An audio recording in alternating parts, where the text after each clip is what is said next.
is stuck inside my head.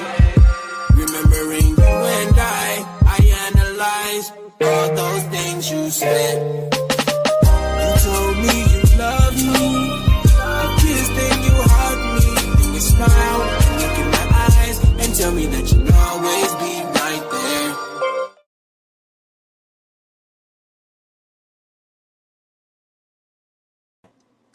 Good evening, good evening, good evening, good evening, and happy freaking Friday, y'all. It is none other than the crazy rich aunties up in this thing. Did y'all miss us? Of course you did. Um, we want to welcome y'all to another episode of PGC After Dark with the crazy rich aunties. Right here on Facebook, YouTube, and on Twitch. All right. Make sure you like, share, subscribe, and follow all of the aunties here. I am none other than Auntie Silky Thick, aka Leo Rochelle. We got Auntie Lindsay in the building. Auntie Lynn up in this thing. Hey girl. You gonna say hey? He was muted. You Well, you muted. baby boy, you saw me put it down. There you go. Okay. Hey, Auntie Regina. Hey, How you doing, girl? I'm doing good, girl. Welcome, welcome, Thank welcome. you. And then we got Auntie Ayla. Ayla, welcome back, honey baby. Hi. How is you doing? Girl, maintaining. Understood, understood. And then we got none other, last but not least, Auntie Deidre. Hey, girl. Hey, girl, hey. How you doing, honey? I am doing fantastic on this fantastic Friday. Good, good, good, good, good. So tonight we is gonna have some real grown conversation, and I hope y'all is ready. I hope y'all is ready for the conversation we having tonight. Um, Tonight we are talking about being untamed and unapologetic. Okay, reclaiming pleasure, power, and the divine feminine. And I know y'all probably like, the hell is all of this about? Because when we get to talking about something different or we use certain words like divine, when we use words like divine feminine or we use words, um, along those lines, people tend to quite often get offended by that. Because they don't, it's usually terms that they don't fully understand. And so we are going to tap into this conversation tonight. We hope that you all give us a moment of your time, a few moments of your time, so that we can have this discussion, so that we can truly dive in and have a real conversation. So, okay. So when y'all hear the word untamed or unapologetic, what do those words, like, what comes to mind when y'all hear those words? Not controlled. Freedom. Free spirit. Oh, oh. I can do what I want. Come on, do what you want, do what you like. Come on. Do They what took you all my words. Do what you like. I like that. I Doing like you. that. For Doing me, you. untamed just means free spirited. hmm Like, I'm out here, and I'm not for the streets. I'm just out here doing what I want to do, doing what makes me feel good, doing what makes me feel free. Cause, sometimes we get boxed in. hmm Mm. Hmm. But unapologetic, oh my God. That is literally moving authentically for me. Moving authentically. Um, I think sometimes we get so caught up in trying to navigate spaces and trying to do it in a way that pleases other people that we forget about our own pleasure. Mm-hmm. Hmm. So I think those are a few of the things for me that make a big difference. I get exactly what you're saying. Like moving in a space where you're not second guessing yourself. You're not sitting over Absolutely. there trying to figure out this, that, and the third. Like if I do this, how that person gonna feel, or how's this going to look, Hmm. or what are they going to say? Yes, Who ma'am. Yes, cares? ma'am. That's it. That's exactly it. Because one of the things as I get older is that I'm starting to navigate in spaces that I just feel like this is what I like. This is what I want to do. This is what I enjoy. So I am going to do exactly that for who? Me, Me. me, myself, and I. And I What I ain't got that it. in. Period. Okay? That's what I found out. But also, I've been nude it. Yeah, and you I've know been what's nude it crazy and I is how found we out. know that. It's Um, crazy how we already know that, and sometimes depending on like the situation and circumstances, we still find ourselves navigating in a space where we second guess ourselves. oh yeah, absolutely. And the reason being is that a lot of us are programmed to operate in the thought process of making sure our decisions don't affect everybody else. Mm-hmm. That is our programming. That the decisions that you make for yourself cannot affect everybody else. So a lot of us, if we have siblings or depending on the household that we grew up in, we are very mindful of how we navigate and what we do in order to not rock the boat. Right. You know, like um we are taught to, even in elementary school, we are taught to stand in line. Don't get out of line. If you out of line, this is how you walk in a straight line. This is how you color. You, Mm-hmm. uh black people gotta be brown. You know what I'm saying? When you color people have to be a certain color. No, what if I wanted to color this motherfucker orange?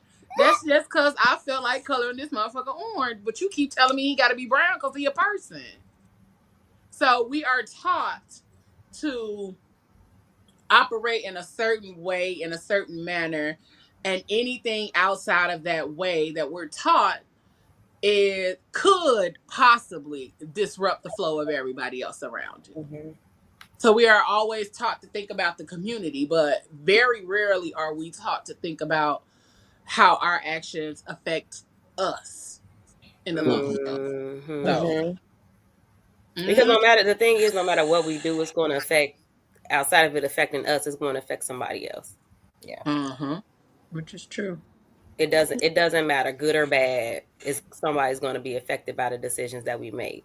Might as well let us be the ones to be uh not having to apologize for it later or feeling like you have to. And I think the biggest part of it all is that a lot of times we be apologizing for things that we don't have to apologize for. You're Mhm. grown. You True. know, I don't have to apologize for the fact that I choose to date 4 or 5 men. Why I gotta apologize to you for that? That's not affecting your life. That's not affecting nothing that's got going on with you. So mind your business. You know, like no, Period. for real, mind your business. Um, but we apologize for a lot of things simply because we always feel like we have to, especially women. We are taught that we gotta Hmm. have these conversations or we have to talk about these things or apologize in a certain manner. And the one beautiful thing lately that I have like truly enjoyed is getting to know my sisters better. Mm. And because we've been doing that, like I've always been like the eyeball. My mama's wild child, so to speak.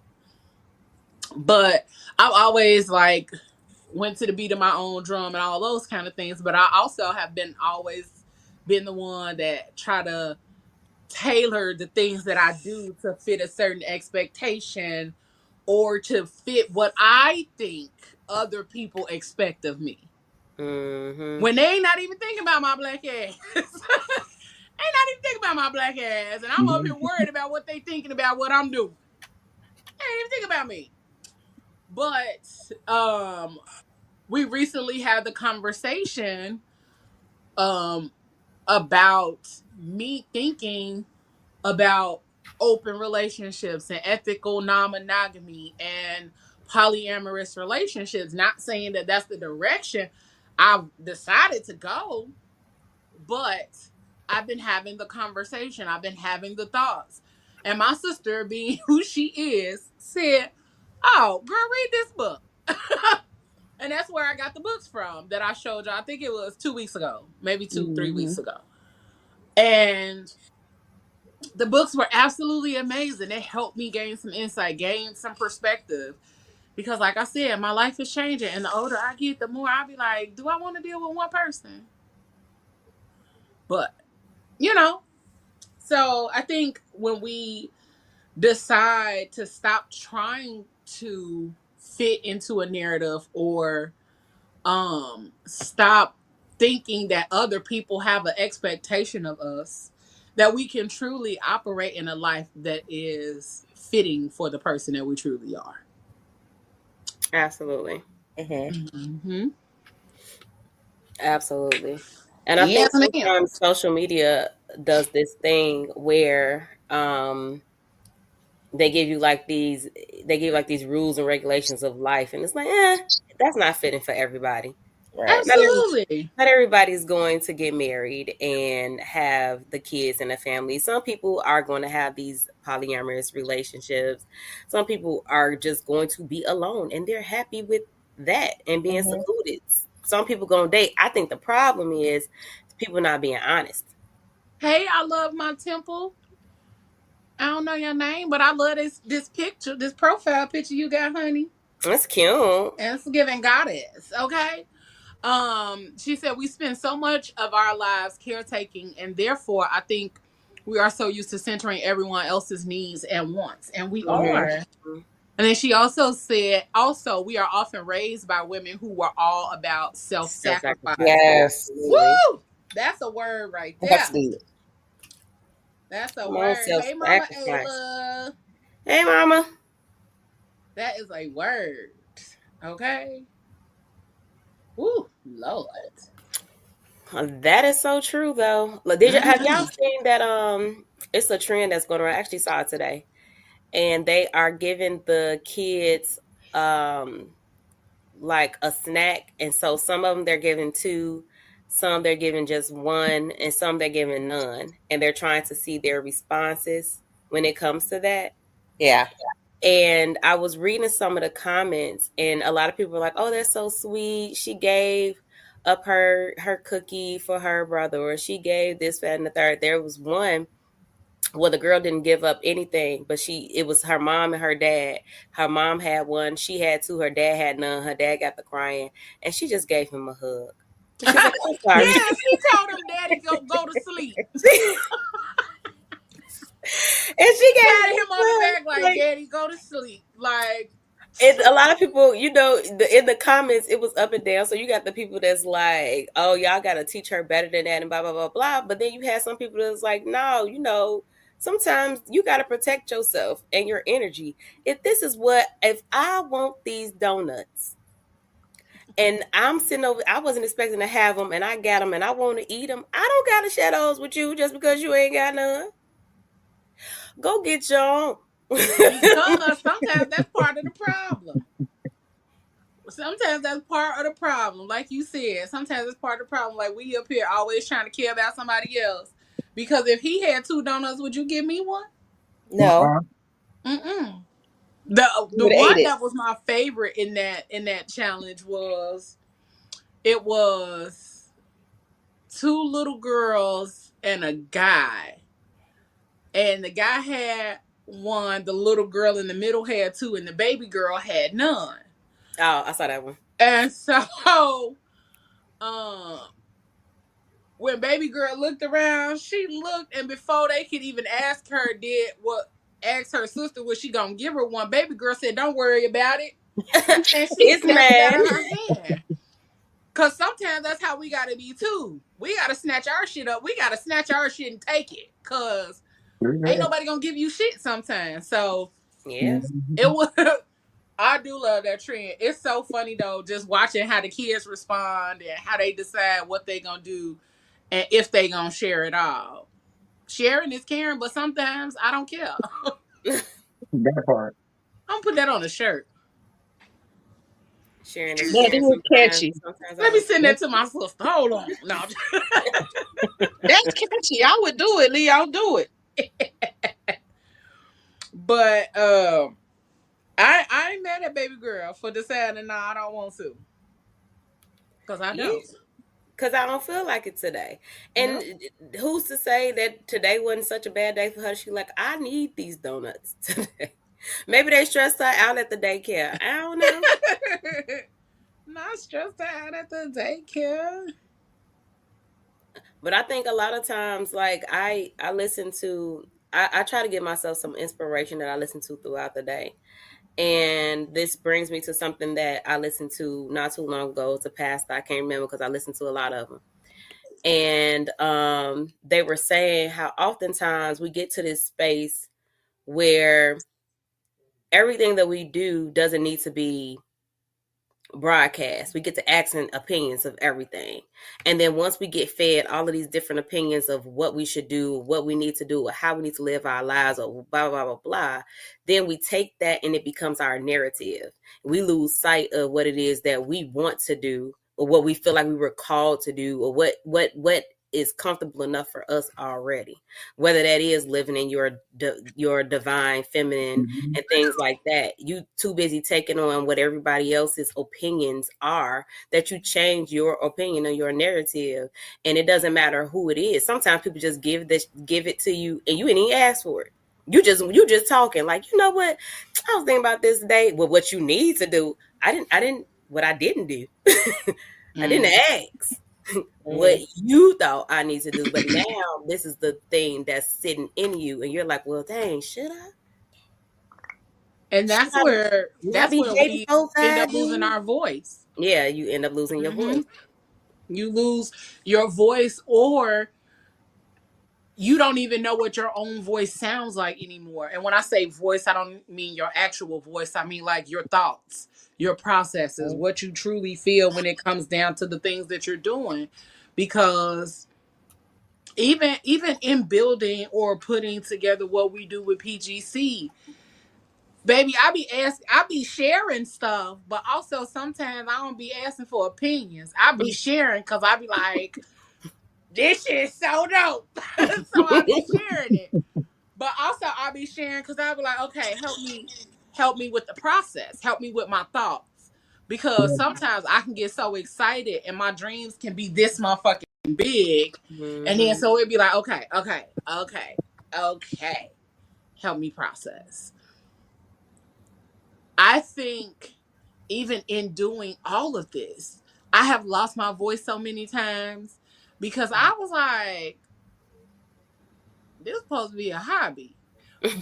But also even as it started growing, it was like, yeah, this was supposed I thought it was supposed to be a hobby. Let me put it that way.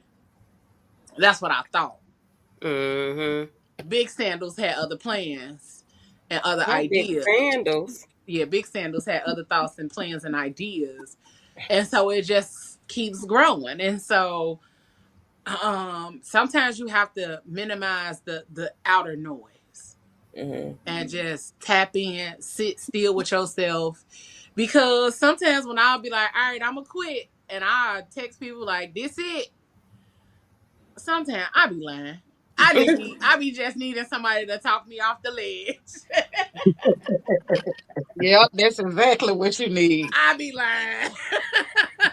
I just need somebody to be like, no, stop tripping. It's gonna be okay.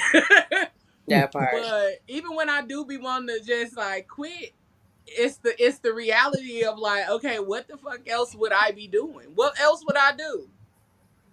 What else would I do? I would lose. I don't know what I would do if I wasn't podcasting or doing PGC related things. Baby, I probably sitting up here thinking about it now. Like, what would I be doing? What the? I'm gonna have to think on that. I'm gonna really have to think on that. If I couldn't do PGC no more, what the fuck would I be doing? That means you're not interested in doing anything else. You Not locked shit in, you else. tapped in. You locked in, you tapped in. So like that's not applicable what you're asking. Right, because I'm like, I mean, if I wasn't doing PGC, it would just be another name. Right. It'll be the same goddamn thing, just a different name. So, I don't know. I don't know. I just know that this is what I love to do. This is what I love to do. And I'm going to keep doing it until I can't do it no more. Amen. Mm-hmm. So, That part. everything else outside of it is going to find its way into PGC. It's going to become a division of PGC, a part of all of these things, as Ayla got to see today. Okay? Man. They don't even know what's in store, Ayla. It's All I'm going to say good. is strap up. It's good. And not with a condom, okay? Not that kind of strap up. Please no.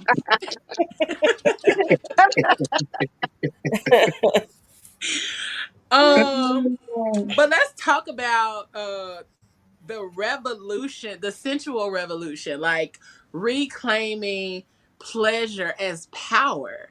So we see a lot of times we talk about the slut walk and all of that kind of stuff. The slut walk to me was counterproductive to me. Because it made people look as though we were searching for permission to be hoes. Not that we were regaining our power. It looked like we were looking for permission from other people. And I don't think that was something that we should have did. We don't have to ask for permission to make our pleasure our power, or we don't have to ask anybody's permission for things that we do with our own bodies. So I feel like it was counterproductive because it made it look like we were just a generation of women looking to be looking for the permission to be hoes, looking for the permission to be promiscuous and all of that other kind of stuff. And we don't have to ask permission. Just do, be, explore, go. Peace be with you. And and like you said, it was counterproductive because the purpose of that was for what? What was the mission statement? I don't know. I'm gonna see if they even got a mission statement for it. Let me see. I'm gonna look it up. Devin. Hey, Devin, You boo. know. Hey, girl. Oh, hey Tiffany. I see this you girl. She said, yes, Auntie Ayla, bring back diaries. Everything does not need to be public opinion at all. Yep. Sometimes I'll be like, bring back shame. But then what will we be doing on the internet? Right. You What gotta will we do tell on the internet? Okay. Yes, ma'am. Big sandals. I'm gonna look up the mission statement for the I slut just walk. looked it up. Oh, you found it? So let me explain what I have a huge problem with this right now. Okay. And how it agitates me. So apparently it's supposed to be a rally or march, protest or whatever movement that's aimed to make visible the prevalence of victim blaming, rape culture, street harassment, and sexual violence. huh? That's what I And was about to ask. When I say that's not what I got from that, No. That's what I got from that either. That's what I was like, huh? that is did you not what see I the got from Scooby that. Doo face come across all of our faces? You Like, did the face. I did the voice. Oh. So because when I everybody read said, it, I'm like, Scooby? It says violence and sexual violence affects all genders, LGBTQ plus communities, sex workers, folks with disabilities, and people of color. Hmm. Mm. When I That's why say they I were half never, naked. yeah, that's why they were naked. Yeah. It's so that way when they were walking half naked down the street, it's not, when, well, she shouldn't have worn this, or he shouldn't have done this. So basically, if they were walking half naked down the street, I don't know what they were doing, but it didn't. For me, it didn't be like this is empowering a sexual assault movement, the sexual violence movement. Not at all. Because in all honesty, sexual assault and sexual violence doesn't necessarily always happen to women who are dressing scantily. Hmm. And the first victim, like the thing that's going around now with this Poseidon and Medusa thing, when I say every time I read it, I'll be ready to cry, so I just don't. But um let's be honest, sexual assault has happened to a lot of people. I'm not going to say just women, but people at young Mm. ages. Hmm. So explain to me what the slut walk was supposed to represent, other than, like you said, being able to walk around naked, half naked, and not, or be out here promiscuous and not feel like you're being judged or whatever the case may be. Yeah, It's that in whole there. thing, I didn't get that from from that. That's So, not what I get. Mm-mm. wow.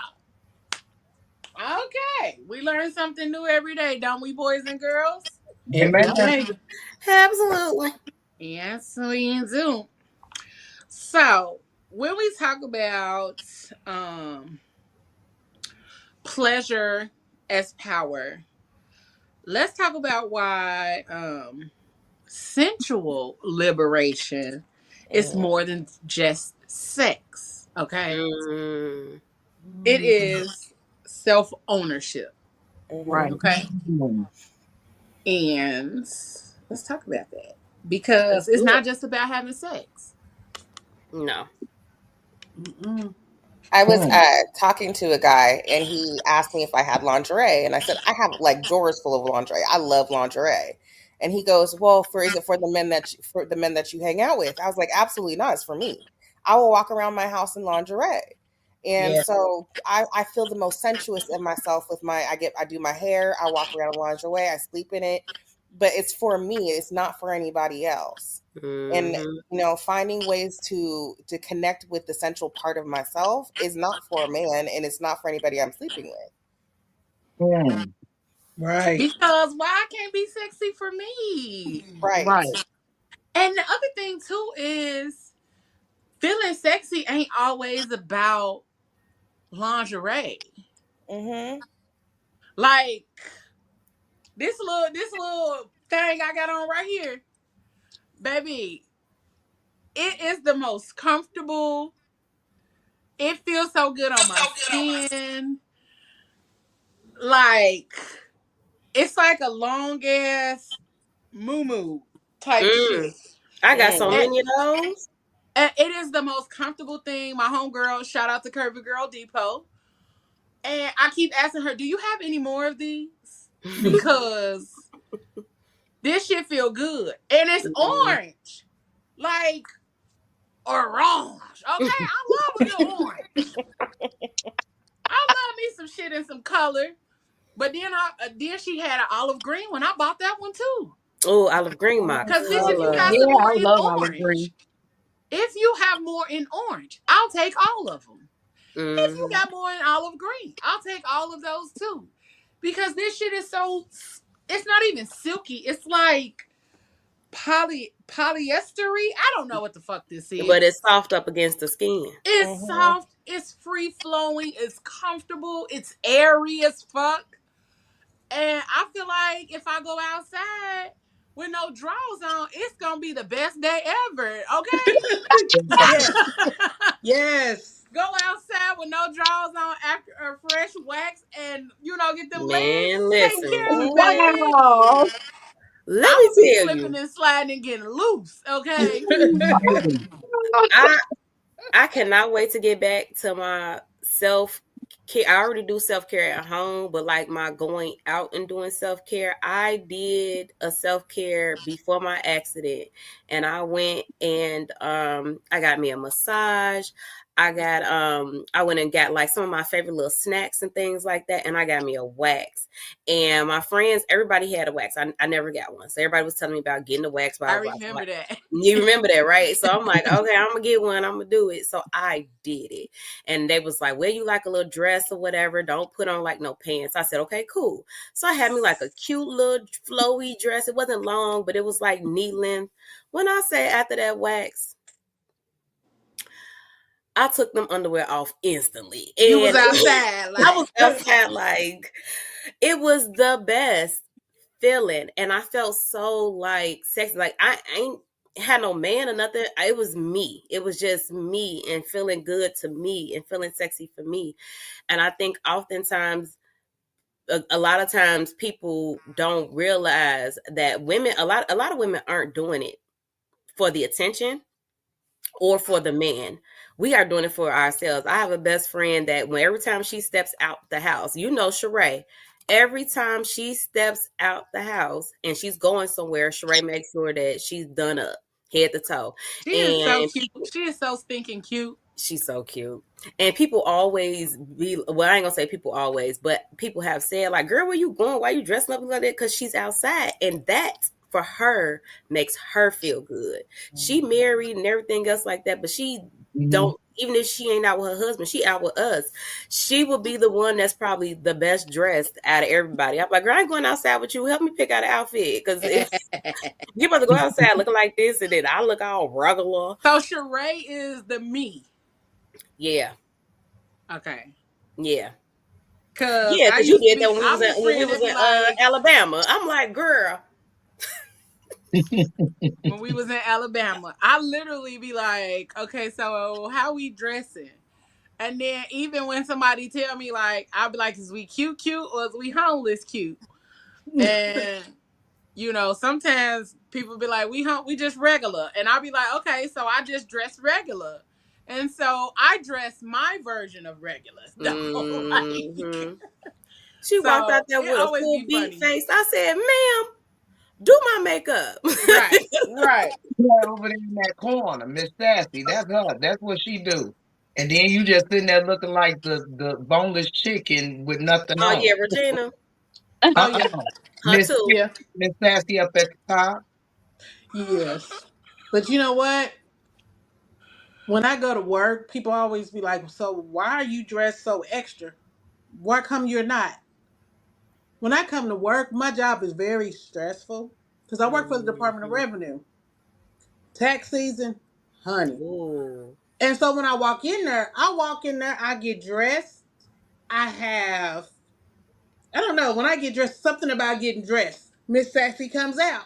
And I'm Mm-hmm. not doing it to get attention, but it makes me feel good about myself. So Mm-hmm. if I get up and dress myself up, it makes me feel better about going to work. So Mm-hmm. I always tell them, why come you're not extra, baby? I came out my mama's womb extra. It is what it is.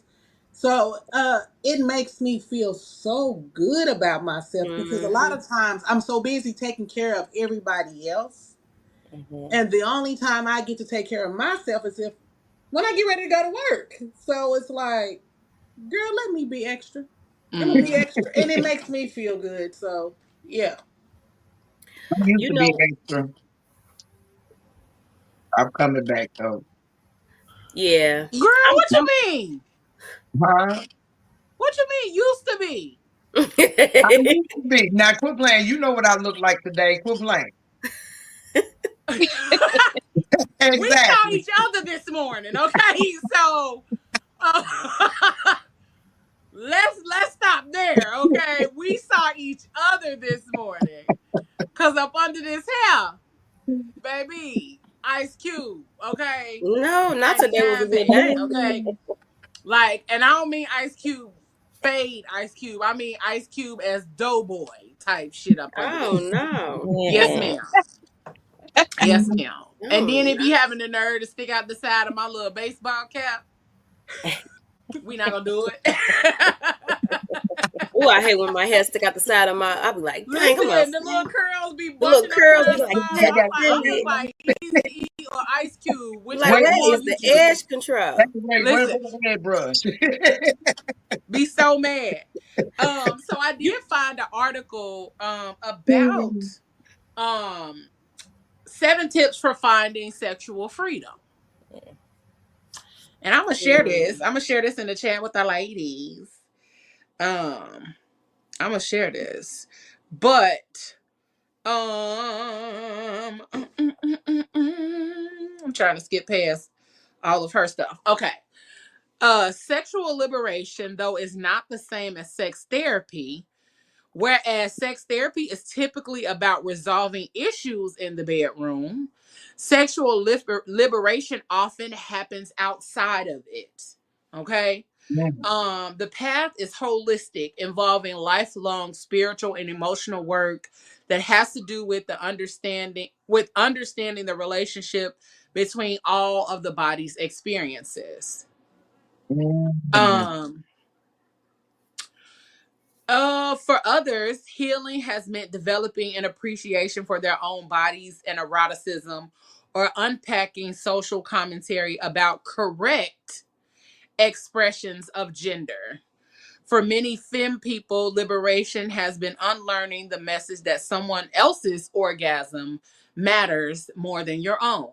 Mm. Okay, come on, Whitney.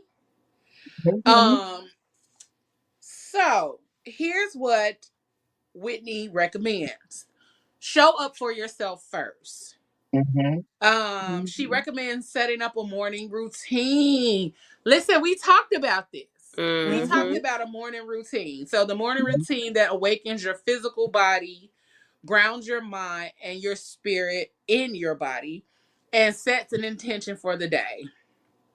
Um, for them, that looks like starting the day with water or tea, doing skincare routines, sitting at their altar, pulling a couple of cards, writing in your journal, whatever your day looks like. These rituals provide ways for you to connect to yourself, your voice, and connect to your story, because it's easy for you to take on the energies and issues of people that you are speaking to or working with or dealing with on the day to day. So checking in with yourself first and showing up for yourself first is the best. Number one. Number two, understand that there is no timeline for healing. Woo! Say that one more time. Understand. Hold on, let me put on my Yeah. past voice. Mm-hmm. I'm gonna cue you up. Understand that there is Mm-hmm. no timeline for Well, healing, children of God. Okay? uh-huh. That's it. That's it. Okay. Say that. Okay. Say that, Pastor. Mm-hmm. Um, as you get deeper into your healing, there's more to reconcile with. Mm-hmm. True. The deeper you go, the more the deeper you go, the more shit you got to deal with. The more shit you got to unpack. Some of Mm-hmm. us been unpacking for a little while and we still on the surface of it all. Mm-hmm. One of the books I read, The Life Changing Magic of Not Giving a Fuck. It talked about having barn houses. Okay? And just a damn thumb. And then just think about your barn house being full of shit. You can move, like, the surface level is clearing the shit from the door. Mm-hmm. Then you can move the shit from the right side. Then you can move the shit from the right back side. You know what I'm saying? So you working your way through the shit, but it takes time to get through the shit. But also, that's a good ass book. Check it out. The Life Changing Magic of Not Giving a Fuck. Okay? Come get it. Um, but as you get deeper into your healing, there's more to reconcile with. She said, I think each layer that we excavate can help inform the next layer that we get to. But it's really important that folks understand that our bodies are not clocks. We cannot and we should not treat them as though they are machines.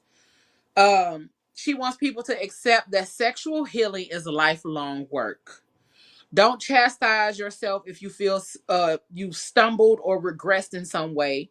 Work on silencing inner voices that give negative feedback, as those are the voices that want to punish, not liberate. Okay? Right.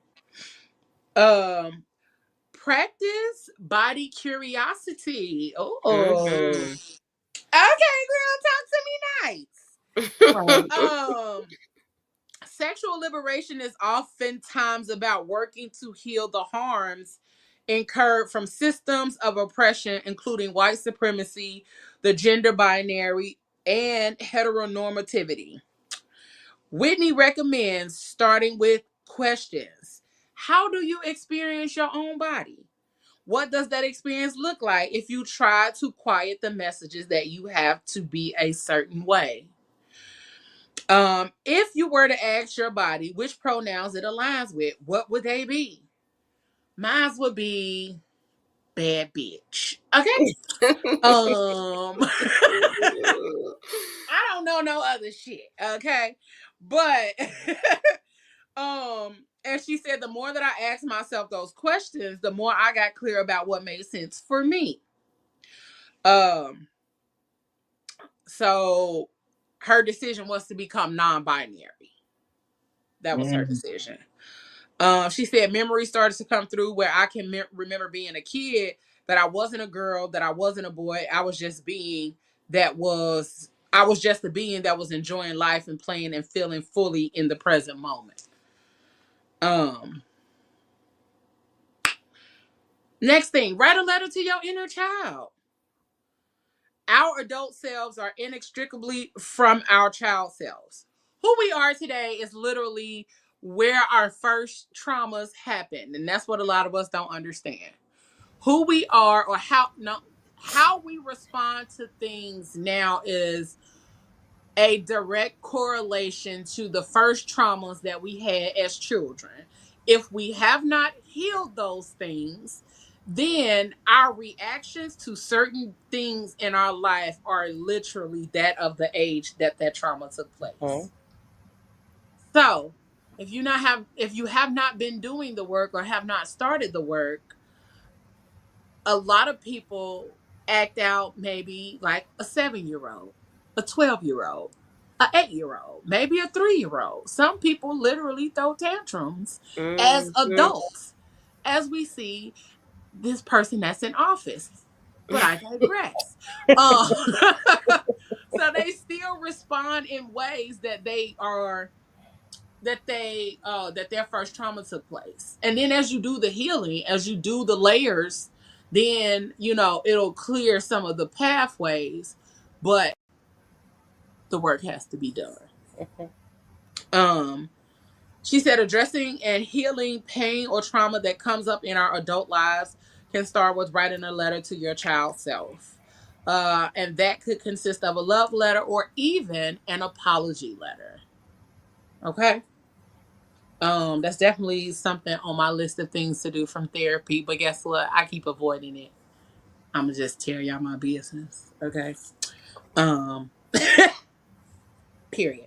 So for BIPOC people, set boundaries with whiteness. Okay. Our sexual Okay. selves respond to the world around us. If we're constantly taking in interpersonal and structural forms of homophobia, racism, and sexism, our sexual, emotional, mental, and physical health will reflect that. Okay? I need Whitney to be out. Like, I need to talk to her. I need to sit at her table. Okay? Mm. They limit whiteness where they can in their circle of friends, and by curating an Instagram feed of predominantly BIPOC creators. So that's how you like trim down whiteness. But she also said it's been really difficult because the world operates and was built on white supremacy. Mhm. But she's proud of herself that she's created the kind of safe haven where she's limiting people's access to her. And that's something else that we need to do too. We need to learn to limit people's access to us, our energy, our bodies, and all of those kind of things. And then trust in your cravings.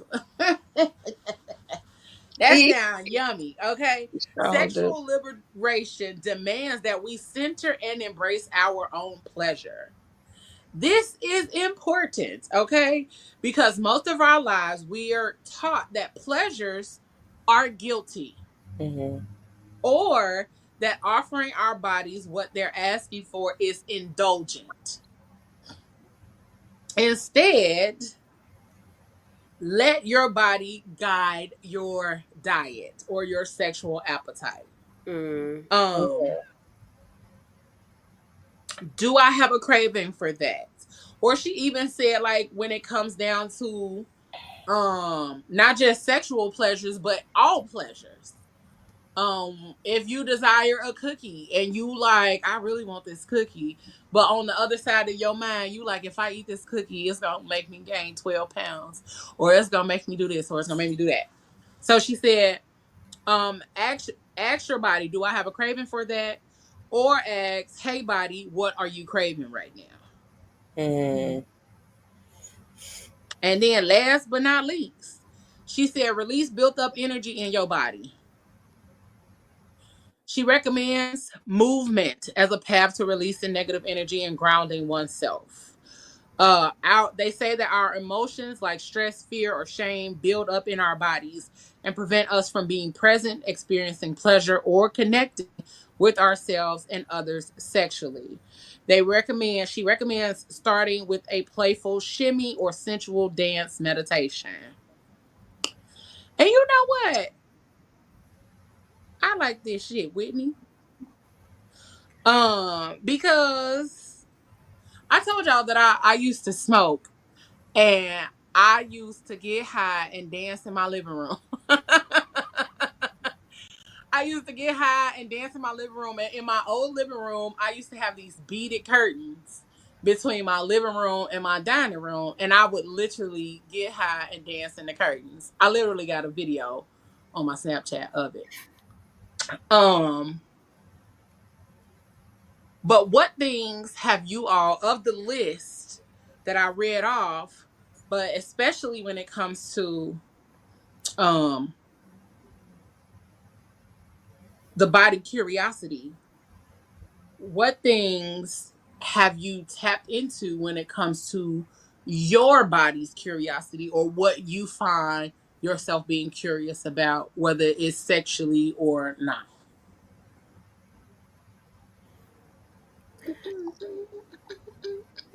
Okay, I guess I'll go.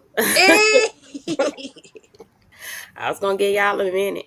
Um, so like for me, it's not sexual. Mine is I lately have been curious about the flexibility of my body. Come on, Flexi.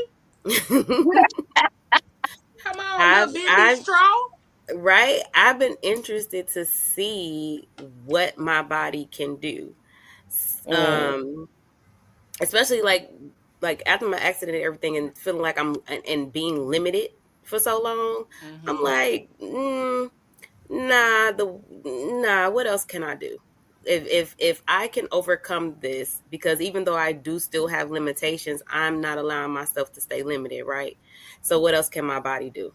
What else can these limbs do? Like I'm seeing all of these women older than me, and they're moving so fluidly, and they're moving with grace, and they are looking my age, right? So that's been my biggest thing lately. I have like a homegirl, Rashawn. I absolutely love her, and I can't wait to see her.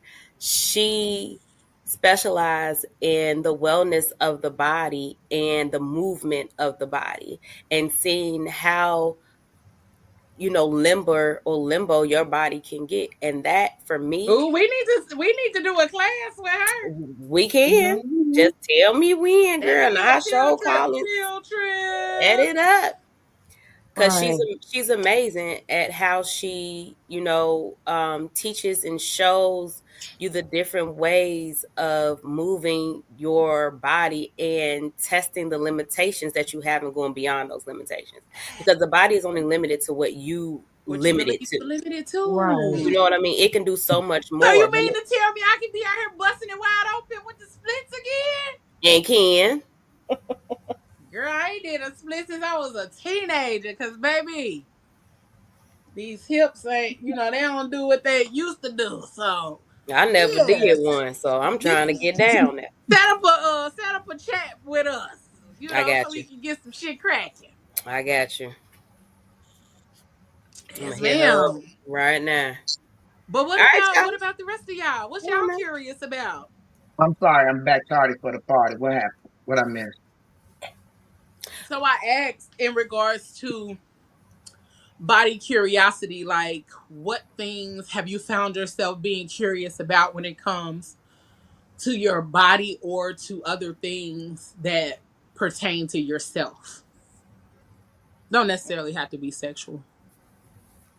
Hmm. I would have to say dance. You know, I when I was in my 20s, I used to just dance whenever, and my body and I was in touch with my body when the music started.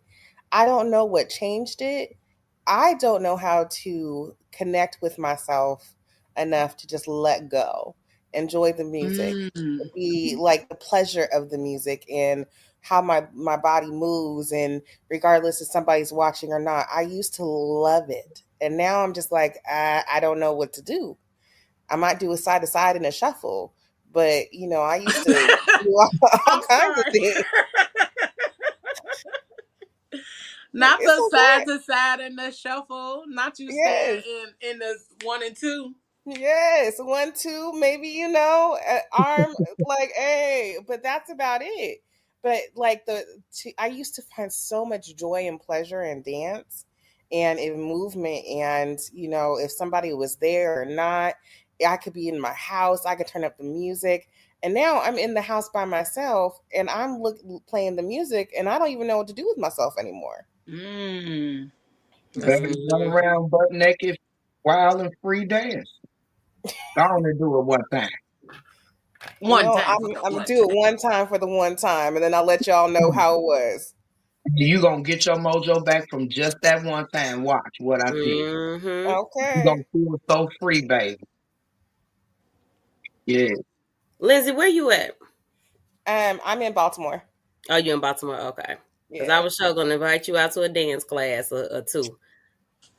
I haven't been Yeah. to a dance class and like I used to go to hip hop Zumba.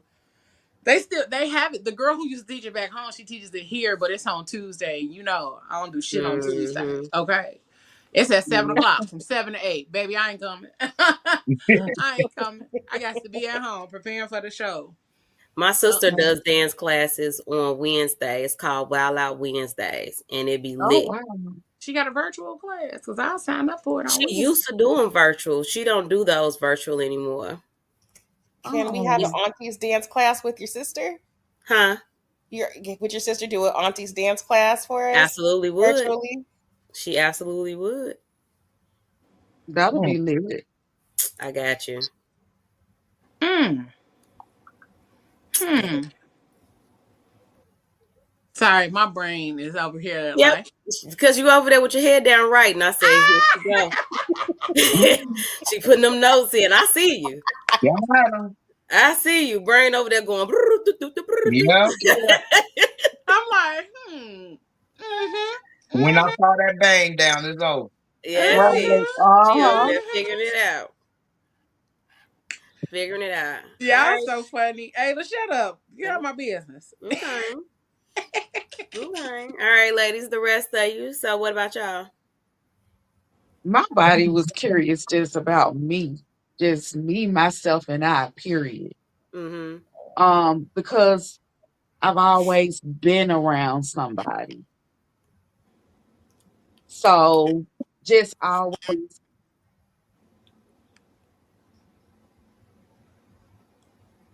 Uh-oh. can't hear you, We did can't you? hear you. I hear you. coming in. I Nope, guess still that. can't hear you. Can y'all hear me now? Yes, Yep. ma'am. Yes. I'm sorry. A call was coming in, and I guess that I was about to say somebody was either affected calling the or an sound. alarm went off. I know what it do. Mm. Yeah, yeah. Somebody was calling. Um, at any rate, like I was saying, I was just curious about me, myself, and I because I've always been around others. So once I got to experience being by myself, and I've always kind of just been a spontaneous, go with the flow type of person. So when, oh God, Mm-mm. that hit my We can nerves. hear you. Okay. So when I come in from the end of my day, I'm just curious about that time that I'm spending with me. If it's just one of those days where I'm not tired or worn out and I just want to come home and chill. Like I'm curious about the vibe I can set for me, just being with me, myself, and I. Does that make sense, Mm-hmm. y'all? You Mm-hmm. know, Mm-hmm. like I always been around either my dad or been around my daughters or been around the man in my life. Mm. And that's no more. And I'm finally in a place where I'm just at home, me, myself, and I. So I became curious about my me time Mm-hmm. and being able to enjoy being with me, myself, and I, and just setting vibes for myself. Like this right here. You know what I'm saying? I wouldn't have been able to do this in the past. But now I can just come home, me, myself, and I, and just vibe out having these great conversations with, other like minded women and Don't just they be doing good? I love Fridays. me too. I love it so much. Um, yeah, so just I'm curious about my energy and my vibe that I've set for me, myself, and I. Absolutely. Love Yeah. That's that. beautiful. Like keep tapping in. Cause Right. Mm-hmm. you'll learn what you like, or you'll learn what makes you feel good, or what helps you to Mhm, decompress, or what helps you to get mhm, into a certain mood or certain type of energy on your day to day. I know sometimes when I come home I turn my record player on. Mm. Mm. Um Sometimes I come home, turn my record player on, and I sit on the couch and just sit here. And let the whole album play. So, but I also put music on there that is like old school, that's mellow. Like I think it's Roberta Flack on there right now. Mm-hmm. Roberta Flack "Feel Like Making Love" album. Mm. So it's on there, and it just, just the whole little relaxation of it all. And then, I have my Alexa play a playlist mhm, from my music app, starting at a certain time. Even if I'm not home, it starts playing at 5:30. Mm. And then when I Mm. come in, the music is already playing, so it's already set in the mood. And so sometimes I'll tell her to turn that off and turn my record player on. Or sometimes I'll just let her play and sit down and get into that to the energy of what's already playing. Cause I've Mm. set the mood, cause I chose the playlist that I want her to play on a Mm-hmm. day to day when I come home. So um That's deep. That's Oh, a I'm good gonna do idea. that. I should Yeah. baby, try it. listen, it's a game changer. I ain't know Alexa can do all that. I be Oh telling her to yeah, do baby, stuff play while around I'm in over that app. here. But I Play ain't know around in she that could just app. be going off on the timer and doing stuff when I ain't here. Oh, And then my sister, what she does is she builds her grocery list Yeah. on Mm-hmm. so like if she's doing stuff in the kitchen and she be like, oh, Alexa, add this to my grocery list, or add this to my grocery list, or add that to my grocery list. So that when she goes to the store, she don't have to be worried about, oh, I forgot. But she could just pull up her list based on what she told Mm. Alexa. Or, all of these different things. I'll be having conversations with it randomly just to see what it's gonna say. But, you can ask it questions and all of those kind of things, but also set the reminders and that kind of stuff. But yeah, let me know if you want me to help you. But it's definitely some shit you can do, and it'll it'll help your overall like way that you do certain things. Like even with your morning alarm, you can Mhm. set it to play certain music at that time. My Alexa controls like my lights in Mm-hmm. my bedroom. So like you can set your alarm to where your lights come on to a certain level. Your Mm-hmm. alarm comes on in the morning, and then you could play a certain music and all of that other kind of stuff. Now that part I did It's only know. irritating That's when I don't dope. want to get up at that time. Like, no, wait for another 30 minutes, and then it's But annoying. that's But a dope setup, though. I like that. and I did it because I kept falling asleep with the lights on, and I was like, let me get some motherfucking smart bulbs because I don't want to keep falling asleep with the lights on, and I wake up and it's 4 o'clock and my light's still on. So, um, but that's just some ways that you can add to you getting to know yourself or setting your mood for yourself. And then um remember like smells, incense, Mm-hmm. candles. And I know we ain't gonna leave no candles burning all day, but make sure like you have certain things throughout your house. Like you can set bowls of essential oils out or I do what's incense. me too. I'm still old school. I Mhm. do incense. Mhm. But those little things, what's the little things where you stick the little stick in it? Oh, the I oil wick. forget. A diffuser. The That's what it's called. diffuser, the oil Yeah. thing, yeah. So they have those too where you don't have to burn nothing or you don't have to light nothing. You can or the a candle burner or whatever, but that's still keeping it on all day. So but those kind of things matter. Um like we said, the fabrics, the clothing, the scents, all of the things. Make sure the one thing that I have learned recently is spend a little more money on your lotions, your shea butters, your you know, Mm-hmm. Mhm. those kind of Yep. things, I be and tired take of a being little more ashy time. and smelling good. Listen, I'm ashy now because I ain't do all of that. But um I I have to use moisturize. like the so just in case y'all didn't know, I'm a brand ambassador for Trey Bell Beauty. Check it out. Yeah. Yeah. Um, but she has skincare, but she also has like these really, really great um body butters. But Mm. then she has an oil that goes with it as a companion. So when you put the oil and the baby, we over here sliding off the sheets. Okay. Okay. It's so good. And one of my favorite is the mahogany teak wood. Mm. Mm. Um so I put and I'm gonna do a whole little side segment one of these days on layering of scents and all of that kind of stuff, so Yeah. y'all can really make impactful smells when y'all going outside. Good ones, okay, good ones, because we got enough of the bad ones.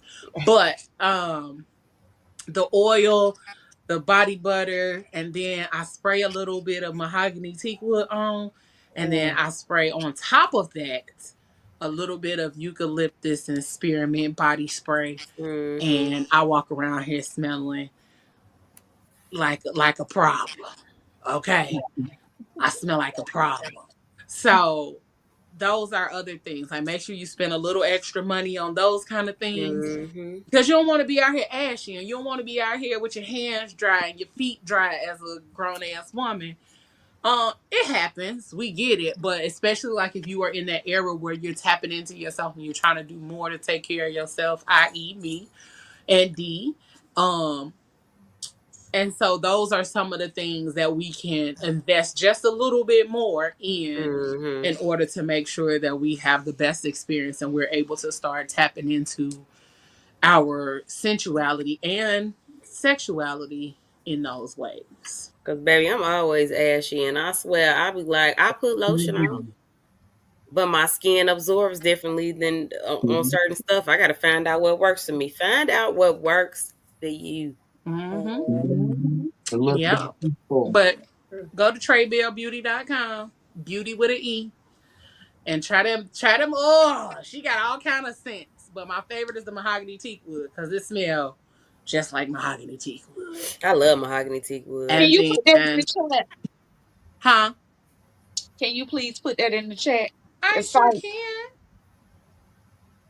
I Thank I sure love that all the can. things though, cause like one of the things that I've done outside of like lingerie is like for my bed, I ended up buying me some silk sheets. Mm-hmm. And then I also bought me like some I bought me some silk sheets, and then I bought me like a weighted blanket, and then I Ooh. also bought me a what is it called? It was like the something count or whatever. Not Thread count. lamb, the Thread thread count. count, but it was like one of those high thread counts. I don't remember which one Come it was. on. Expensive sheets. Yeah, that was a while ago, but I still got them, and I don't pull them out until I'm like, you know what? I feel like I'm just feeling it today. Like I just want to be in this bed just sliding, and then I throw that Not just slide. just sliding, and then I Oh, got my my God. You fly with them silk sheets. man, just get out the tub, and then I put my body scrub on. My body scrub that I have also has like shea butter and stuff in it, so I throw that on. So Mhm. I'm real soft by the time I get in that bed. Throw some music on, baby, butt naked sometimes, or sometimes I got like a silk sleeper.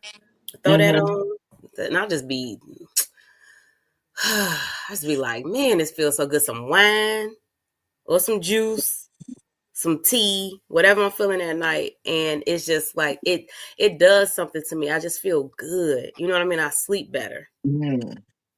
I sleep Mhm. better. And I'm like, I can't do it every night, but the nights that I do it, baby, it's the best feeling. Listen.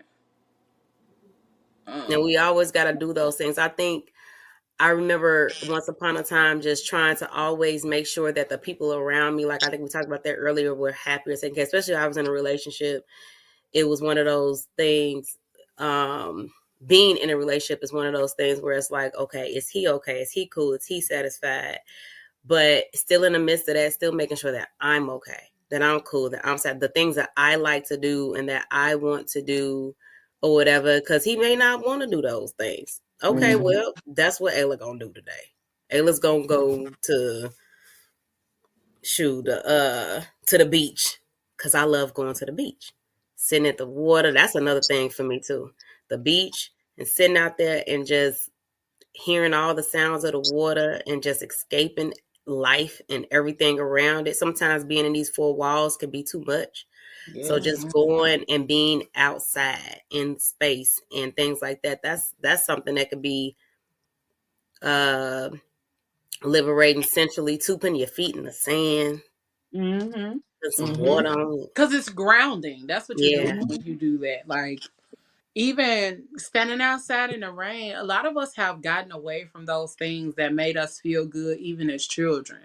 Mm. Standing outside, playing in the rain, being playful, period, uh, does a lot for your inner child, does a lot for your inner being as a person, not just as a woman, but as a person.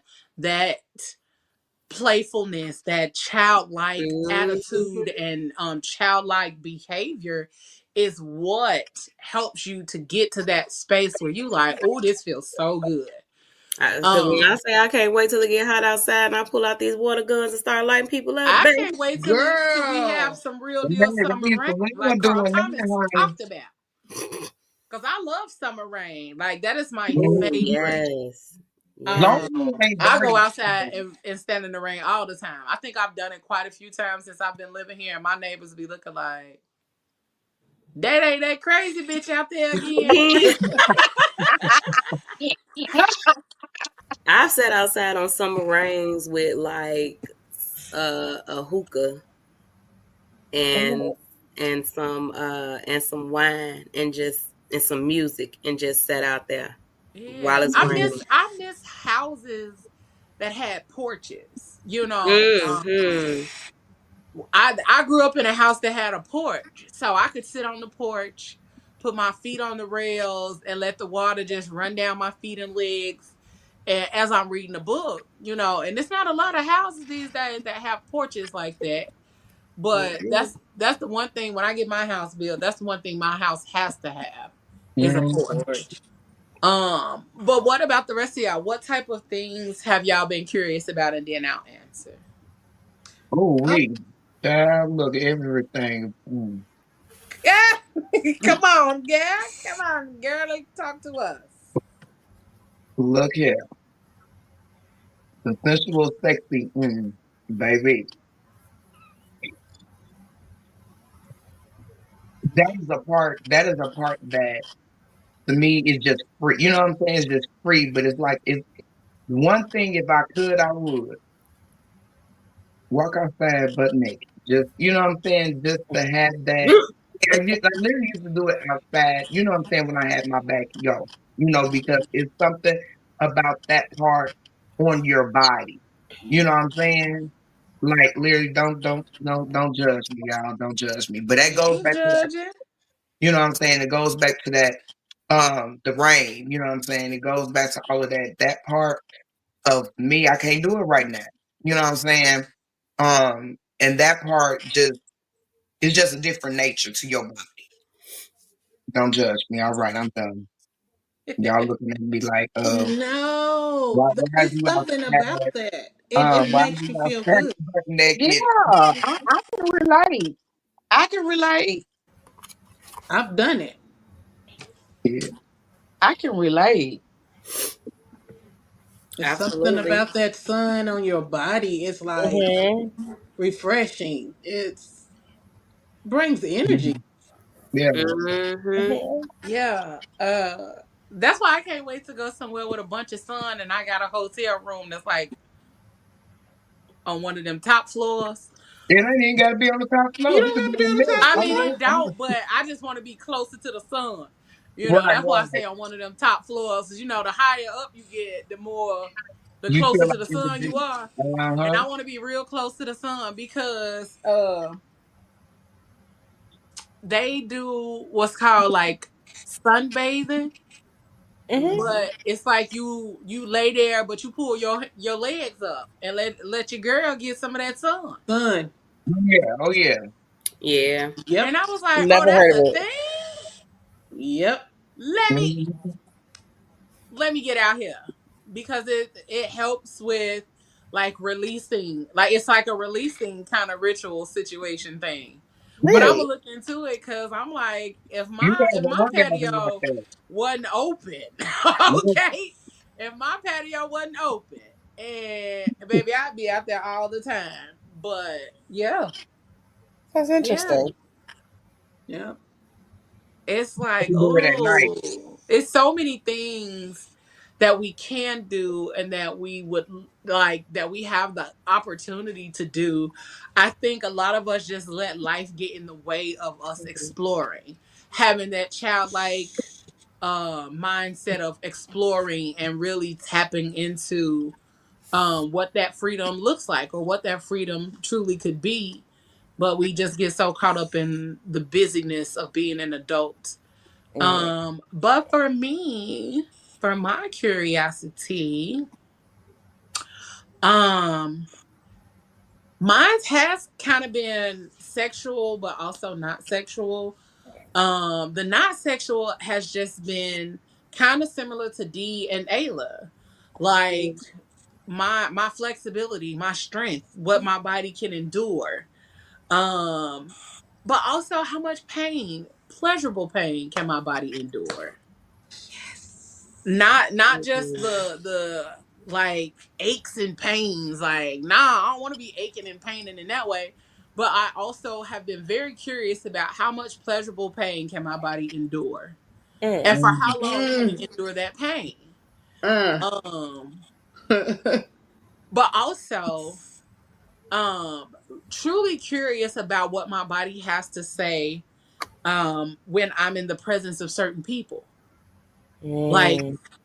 I've been learning to listen to my body more, and learning to walk away from shit that my body really is like, I don't like how this feel. You know, if I'm tense the whole time we talking, or I feel uncomfortable the whole time we talking, I am learning to remove myself from those situations. Or if it just feels like it's merely or completely, utterly sexual, I am removing myself from those situations because Mm, I'm I'm a big kid now. Because Right. before I used to just let my desires rule me and not really care about the connection or none of that, or not even care about the person. But the older I mm, get, the more I want more connection, the more yeah. I want more intimacy, the more I want more um stability. But I also want the stability so that I am able to explore, because I don't want to explore with any and everybody. I want to explore with somebody that I'm truly in the space to explore with.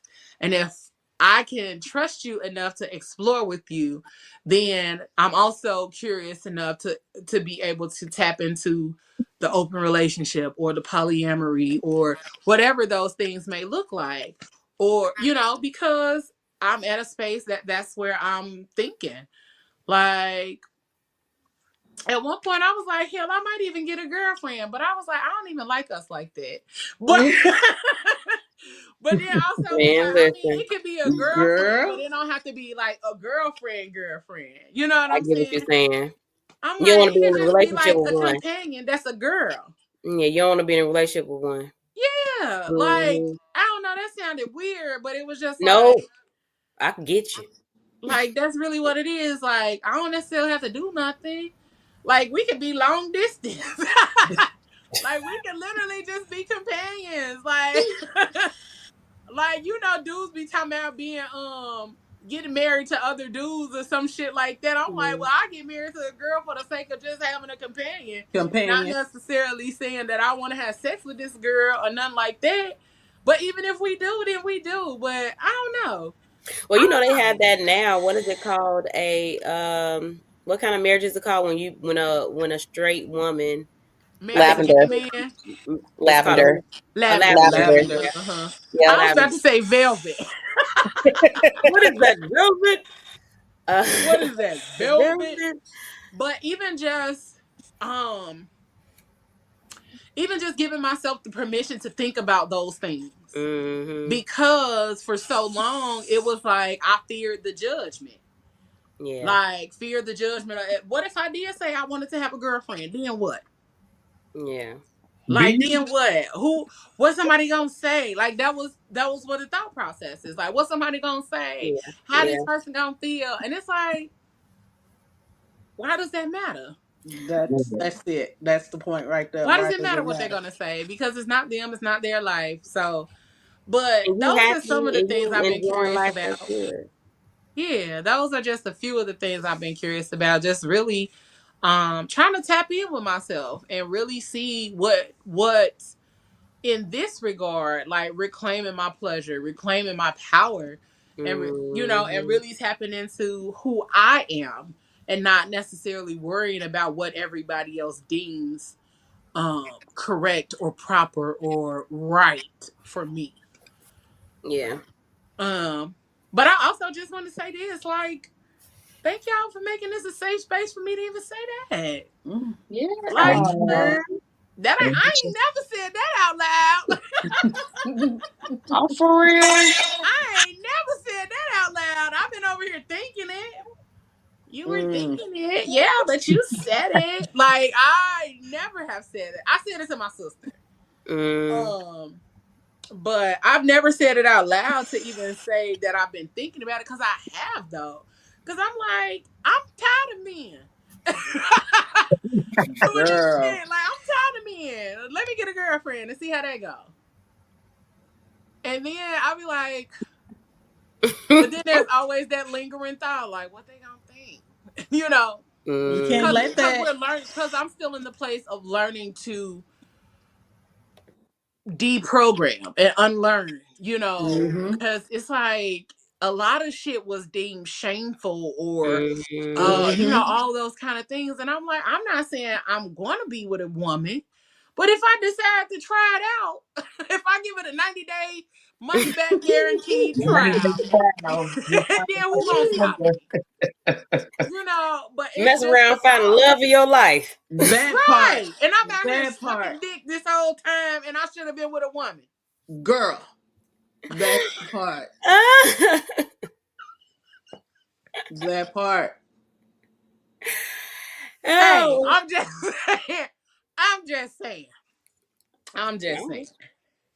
And even But like what you said about being poly or whatever the other things are, it's all about like you said, being authentically, like we said at the beginning, being authentically yourself and having those conversations with yourself and knowing like, you know what, this is something I want to explore, this is something I want to tap into or check on or whatever the case may be.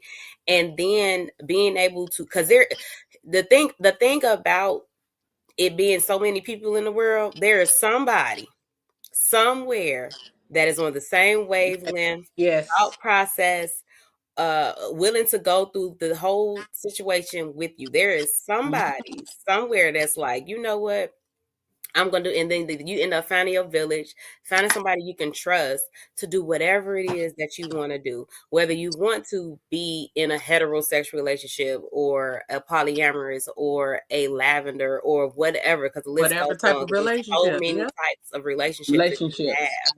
Whatever you want to be in, you're going to find somebody that is, and it, as long as you're looking for it and you're open to it.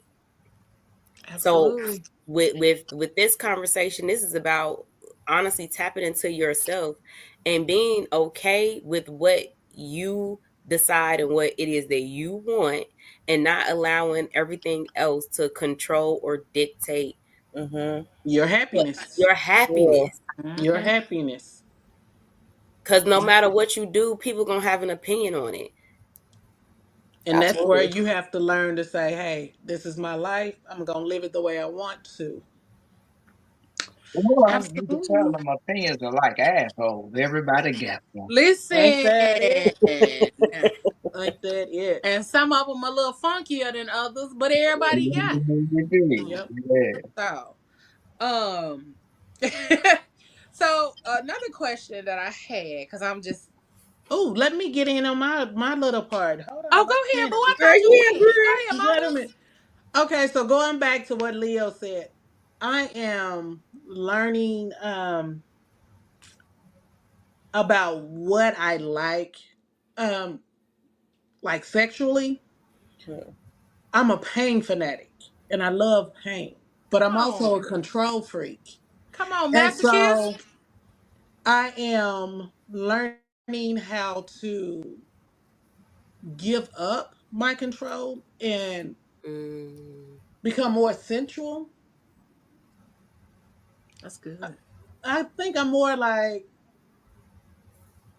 dominatrix, but it's like as I grow, I'm starting to understand that I can still have the pain, but I can also have the sensuality that comes with it. And it's making me like a better person because it's making me more softer. And how can I explain it? It's making me grow and appreciate. And sometimes you be like, yeah, yeah, sex, sex, sex, whatever. But it's making me appreciate my body and the things that my body enjoys. Mm-hmm. And I don't always have to be the tough person in the bedroom and I was be about to like, say you ain't always got to be thug nasty, no, nasty, that's nasty. mm-hmm, it. That's it. mm-hmm. And it's so funny because when people see me, they be like, "Oh, she's so this, she's so pretty. I bet she's like this." But I'm more aggressive when it comes to the bedroom. And my thought process used to be, "Oh, I'm gonna take this man's power and I'm gonna send him home." But now it's like I need to give my power away and just be in the moment, enjoy it, not thinking, oh, when he leaves, boy, I'm gonna turn him out. No, it's not even about that. It's about just enjoying the moment that you're spending with someone. And just giving into it. And I find that that is very healing to my soul. I guess because growing up is, was always women couldn't do this and women shouldn't do that. You shouldn't do this. You shouldn't do that. And me, I I'm all over the place. I like men. I like women, and it's like it is what it is. I I don't get into any type of relationships just because of um oh, it's a male. No, I'm more attractive to a person's energy. Mm-hmm.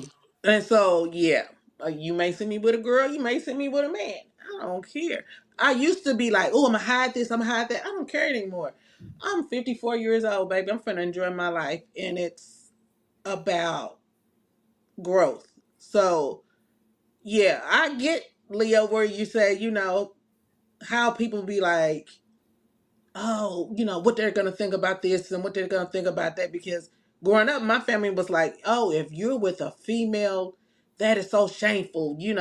And it's like, but it's my life. So what I do, what I don't do, shouldn't matter to you. And if I'm always hiding behind what I want, I become depressed behind it, and I don't want that anymore. I want to be able to say, when it's time for me to lay down and go on about my business, and God say, hey girl, come on home, I want to say I've did what I needed to do to make Gina happy, not what anybody else wanted. So yeah, I'm at this point where I am just like, stop being this tough little girl and just grow into this more sensual woman. And that's where I'm at in life. I'm trying to grow into be more sensual and more feminine. Come on, soft girl era Uh, loaded. Girl, I need Right. it. I need it That's because exactly what you're explaining. Is that soft girl Yeah. era is Hmm. loading? I need it. I need it so much, and I think it's like when I take, it's like two pictures I've taken so far, and it's like the pictures are like faces of me, and they're like combining. So it's like, yeah, I'm going into my soft girl era, and I'm really, really freaking enjoying it. So yeah, Yeah. I'm very much enjoying it. So the one thing that you said that I want to kind of help you reframe the thought process is that you said like when you're being more sensual or in the moment, it's like you're giving your power away. No, you're still in your power. You're just using the power in a different way. You're Mm-hmm. still in your power. You're still in your femininity. You're still in um the power that you possess. It's just now you're not as aggressive with your power. Now you are more submissive to an extent with your power. And the other part of it is that submission is power. And that's it. That's what Submission I'm is so much learning. power. It Yeah. is so much power. It is so powerful. And that's why I hate when people say like being submissive is is A a negative weakness. It's a thing, or when weakness. It people really talk is about not. submission and they talk about it as a weakness. It Like, do is you not. know how strong and powerful you have to be to allow somebody else To, to take the reins and Yeah. actually yes. operate and trust that they're going to do that? Yes. Hmm. Shit. That takes a lot of trust. That like takes a lot of confidence. That Yeah, Hmm. takes it takes a a lot. lot of understanding of self to be Yep. Hmm. able to do that. So you're not giving your power away, you are using your power differently. Yep. That Yes. makes a lot of sense. That makes a lot of sense. Yes, ma'am. Because we ain't giving nothing away. No, We just no. operating in a different way Different. than what we operated before. Different frequency. Yes. Hmm. Yes, Yes. ma'am. And it may not even be a different frequency. It may just be a softer one. You know what I'm saying? It's just a little Yeah. softer. Yeah. It's still on the same frequency. It's just not as loud. Um, True. but yes, congratulations, because that's a Thank you. congratulatory celebration. Girl, it took a long Um, time to get here. hey, sometimes it does, but at least you're doing the work to be able to get there. You know what I'm saying? Because you literally just said, like, based on how you grew up or based on how you were brought up, that your thought process was that you had to be aggressive or that you had to be a certain way in order to, navigate those spaces. And now you like, I got a different opinion. I got a different Yes. opinion. I got a different understanding of what that could and should look like sometimes. So Yes. that's a beautiful thing. That is absolutely beautiful. Go girl. Go girl.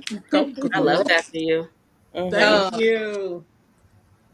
so y'all know I be nosy.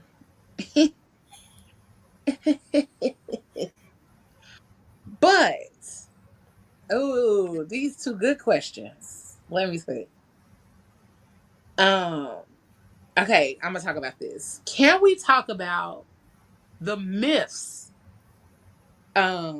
surrounding good girls versus wild women when it comes to sex and pleasure?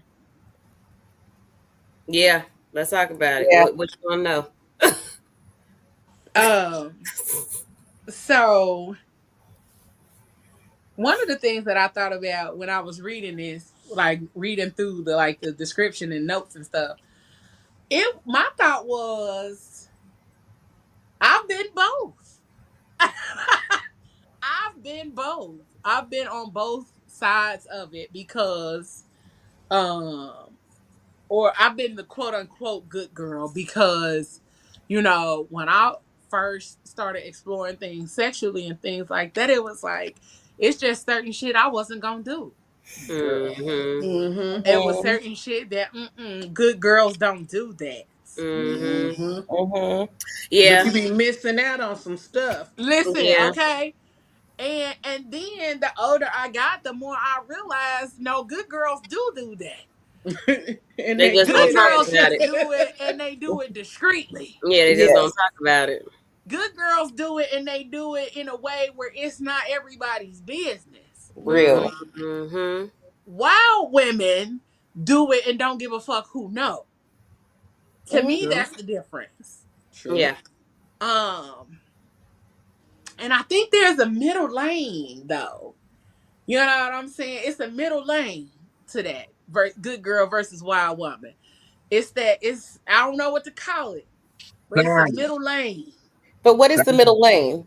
Like, what The does that middle look lane like? is the woman who is both. Is a combination of both. She is And a wild woman and don't care if somebody know, but she also not out here broadcasting it. And she still out Oh. here do her thing, but she grown and sexy about it. You know what I'm saying? Mm-hmm. She just, she's a good girl. She's a wild woman wrapped in good girl clothing. Yeah. Okay. be silently promiscuous. Right. I wouldn't even say Not promiscuous. Like promiscuous. she just does her shit. Like if she chooses to be with this man, then she can. Not necessarily promiscuous, but like if that's the nigga she choosing to fuck around with, then that's who she fuck around with. But ain't nobody got to Yeah. know that she fuck around with him. You know Yeah. what I'm saying? Yeah. Like those. Like she in the middle. Like she's a wild woman wrapped in good girl clothing. I think Mm. that's me. I think that's me. That's real. That's a real good description of me. But I think a lot of times when we were growing up, we got caught up in that good girl versus bad girl or good girl versus wild girl type thing. What's y'all thoughts? I agree. Yeah. Yeah. And it was I also body count too, though. Good girls don't have a high body count. They have like you can count on one hand how many people they Girl. slept with. Bad girls, Yes. they have a high body count, and I Yes. it's not true. Oh, okay. You saying that's a myth? that's a Yeah, myth. it's a Oh, myth. okay. Because I was Yeah, about to yeah. say, girl, No, I no, know some good girls out here. no, no. It's a myth. Like good girls, they I can. have a body count, whatever it is, and bad girls have a body count, whatever it is, right? But the myth is that good girls have like the lowest body count. They're Oh, waiting for absolutely. marriage. They're holding it down for their man, and that's not true either. That's not true. Good girls just don't crash out as often. I think. Right. Yeah. Right. I think it's Yeah. a demeanor. I think that's what it is. It's a demeanor. Like, And like you said, they're not broadcasting it either. So how mhm. would you know? Real. Because it's good girls out here who you would think are good girls, and we probably, maybe not one of us, or maybe one of us, or all of us have been good girls at one point where nobody knows, and then but we definitely know a few women in our lives would be like, and you get to talking to them, and you're like, you did what with who? When? Girl, I never knew. Right. Mhm. I never Because knew. um on Thursday Night Live, one of my AKAs is Miss Especially Heinous. And it's always funny to me when I get called that because I be like, I don't be doing nothing. But then when I start recapping some of my stories, then I be like, bitch, do you know how this sounds? But that's how I got the nickname because I was telling one of my stories and Paulo was Mm-hmm. like, Leo, what kind of specially heinous shit you be out here doing?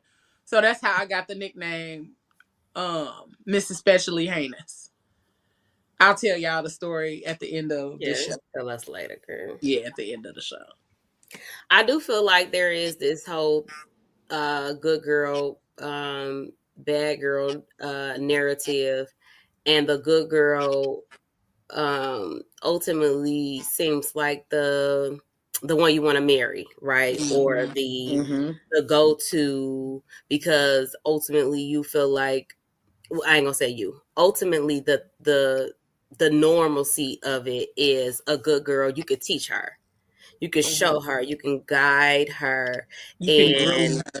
you can Mm-hmm. groom her into the kind of woman you want her to be. Mhm. And for some guys, because I was in a marriage like this where I was the good girl. So anything that I felt like I wanted to do in the bedroom became a problem because he looked at me as the good girl. So so I got cheated on a lot because all the extra heinous stuff, like you would say, especially heinous stuff that he wanted to do, he felt like it was his prerogative as a man to do it with all the, or the whatever woman that he wanted to do it with, and his wife should be the kind of woman that is the cooker, the cleaner, that's sitting at home, and she just does the sex because The he basic wants sex. it, the The basic sex. basic. And Mhm. I'm like, I want to get bent over a balcony, like in fear for my life type of thing. Mm-hmm. You know, I don't know about fear for my life, but period. you know what I mean? Like, not necessarily fear for my life. I'm too short to, but at the same time, it's like, I want to do, and I just popped the top of my head, like, I want to do some extra stuff, especially with my person, with my man, with my forever person. Like, let's do all of the things that we want to do. Because if anybody's fulfilling anybody's fantasy, it's me fulfilling yours and you fulfilling mine. Especially we're gonna be doing this forever. I ain't trying to be sitting over here like, who was that comedian when she was I think that was some more, and she was in. They was like, Stanley, Stanley to the left, Stanley to the right, Stanley. You know, Stanley, yes, Stanley, because it's just boring. You know what to Boring as do. hell. Boring is, you know what to do. I know you about to flip me over. I know you about to do this. I know it's about to happen. I don't want Kevin to Hart know. did that too. He said, you want me to bend over? Yep, see, I knew it. Give me high I knew five. I know my it. man. I know my man. I I know my said, man. like, mm-mm. I know my man. Mm-mm. And it ain't gotta be extra and crazy all the time, but at least some type Spicy. of, you know, Yeah. explorative thing. Mhm. Mm-hmm. And I think that's really, really important for us to really know that being a good girl does not mean that you're boring. Being a good Real. girl does not mean that you don't want to do the things. It just means that whatever the things that you're doing, you sometimes it just means you just want to do it in private. You don't need everybody to know, or you want to do it with your person. Right. Mhm. That's all I have to say. Absolutely. Absolutely. I was just wondering what y'all was thinking about the good girl versus bad girl, because that's definitely one of the things that I think a lot of people have all of these ideas of what a good girl or what a bad girl is, and the reality is that Both of them be doing shit. It's just the demeanor and then how they handle doing those things. Because I grew up, so a lot of people thought I was the bad influence. Okay, just because I was loud, I was boisterous, I'm tall, colorful as fuck. So they always thought I was the bad influence, and I used to be like, no, I hang with the bad influences. I'm the one Mm. that keep these motherfuckers out of trouble. They just quiet. I'm Right. like, how I'm the bad influence and all of them got babies? How am I the bad influence when these bitches can't go nowhere unless I go? So help me to understand. Um, but the same thing as I got older, one of the girls that I was really good friends with, her mom used to think I was the bad influence. And I used to be like, I don't know why you think that, but it was because she thought her daughter was better. You know what I'm saying? She thought Mm. her daughter was better. And I chuckled when it came down to the fact that your daughter was the one out here once smoking, drinking, flunked out of college. I said, but I was the bad influence. Had a baby. I'm like, all of these things, and I was the bad influence, ma'am. How? Because I ain't started smoking until shit late. I wasn't humping until late. You know, I'm like, you had all of these Mm. preconceived notions about me because I was out here loud and proud. But it was your daughter who was the little hoe, not me. Not me. And then even like back in the day, it was a lot of church girls that was out here humping and hunching around too. Them 7 Day Adventist girls, them long skirts Not made it the up over their 7 Day heads. I tell you Adventist. that. I tell you that much. Um, but yeah, that's what I used to be like. Y'all really thought some of these girls were good girls because they were church girls or because they were the quiet girls, and that wasn't true at all. And then the last question that we gonna discuss, or the last thought, um is, so I'm gonna give a tidbit of information before we go into the last question. So a few erotic blueprints and personal pleasure language tips. um There are 5 erotic blueprints, okay? Energetic, sensual, sexual, kinky, and shapeshifter. Okay? Shapeshifter. Right. Shapeshifter. What that Okay? do? Like, do I dress up? Like, Ah! um, give us that list again. What it hold was? on. Hold on. Hold on. Mm. It said, dang, come on, thing. It said energetic, Mm. sensual, sexual, kinky, and shapeshifter. And I'm finna give y'all the breakdown. Okay. Um, mm, mm, mm, mm, mm. Hold on. That ain't it. Hold on. Hold on. I'm sorry. I'm sorry. And these are we are listening again is what? So that people know why we waiting for you to The read. 5 erotic blueprints. Okay. So these would Yes, be like ma'am. the things that you as a person lean towards. Yes. Or So like it was created by a sexologist named Jaya to help people Mhm. better understand their unique preferences when it comes to like turn-ons and sexual expression. Mm. Think of them as the love languages. Okay, that's good, but for the bedroom. Love languages, but for the bedroom. So here's the breakdown of each one. Energetic. You can be turned on by anticipation, tease, space, and subtlety. You love Okay. eye contact, light touch, deep connection. Your shadow side can short circuit if things move too fast or feel overwhelming. The pro tip is to slow down, breathe, and build the tension. This is for the person with the energetic blueprint. Okay. Sensual. You are turned on by all five senses: scent, taste, touch, sound, and sight. You love candles, music, soft fabrics, massages, and your shadow side can get stuck in your head if the environment isn't right. So, if the environment is not Mm. conducive to what you like, you will be in your head the whole time where you are trying to have this experience instead of actually just enjoying the experience. Mm. Um, Mama Ava funny. Uh, Sexual. You are turned on by nudity, penetration, orgasm, classic sex acts. You love directness, simplicity, the physical act itself. Your shadow side may overlook the value of buildup or emotional connection. The pro tip: don't skip the foreplay. Just get creative with how you deliver it. Okay. Mm. Mm. Kinky. You are Oh. turned on by taboo things, power dynamics, and Mm. unpredictability. Mhm. You love role play, dominance, submission, or sensation play. Your shadow side: shame or fear of judgment. Hold on. Mm.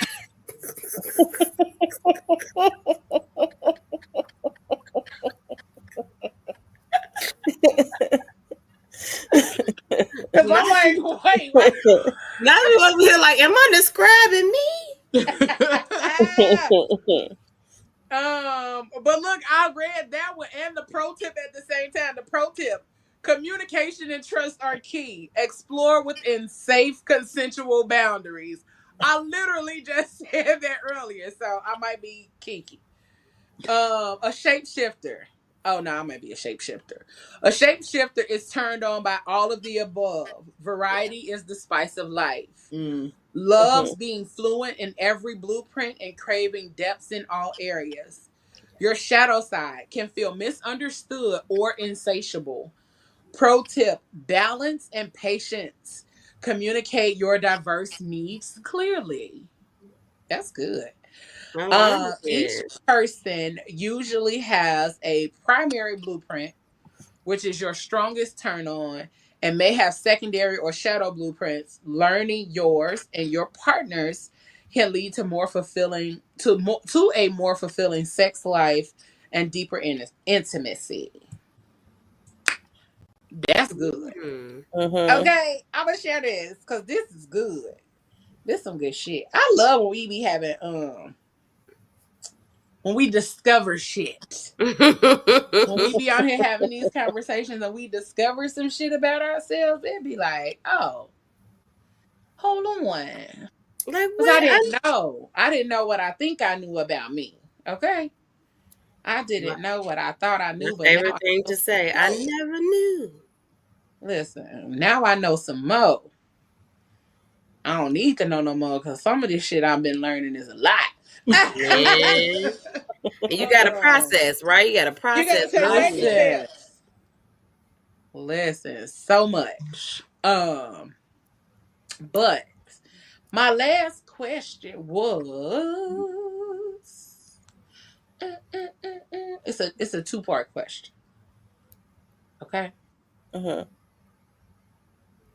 When was the first time you realized pleasure was something you had to unlearn shame around?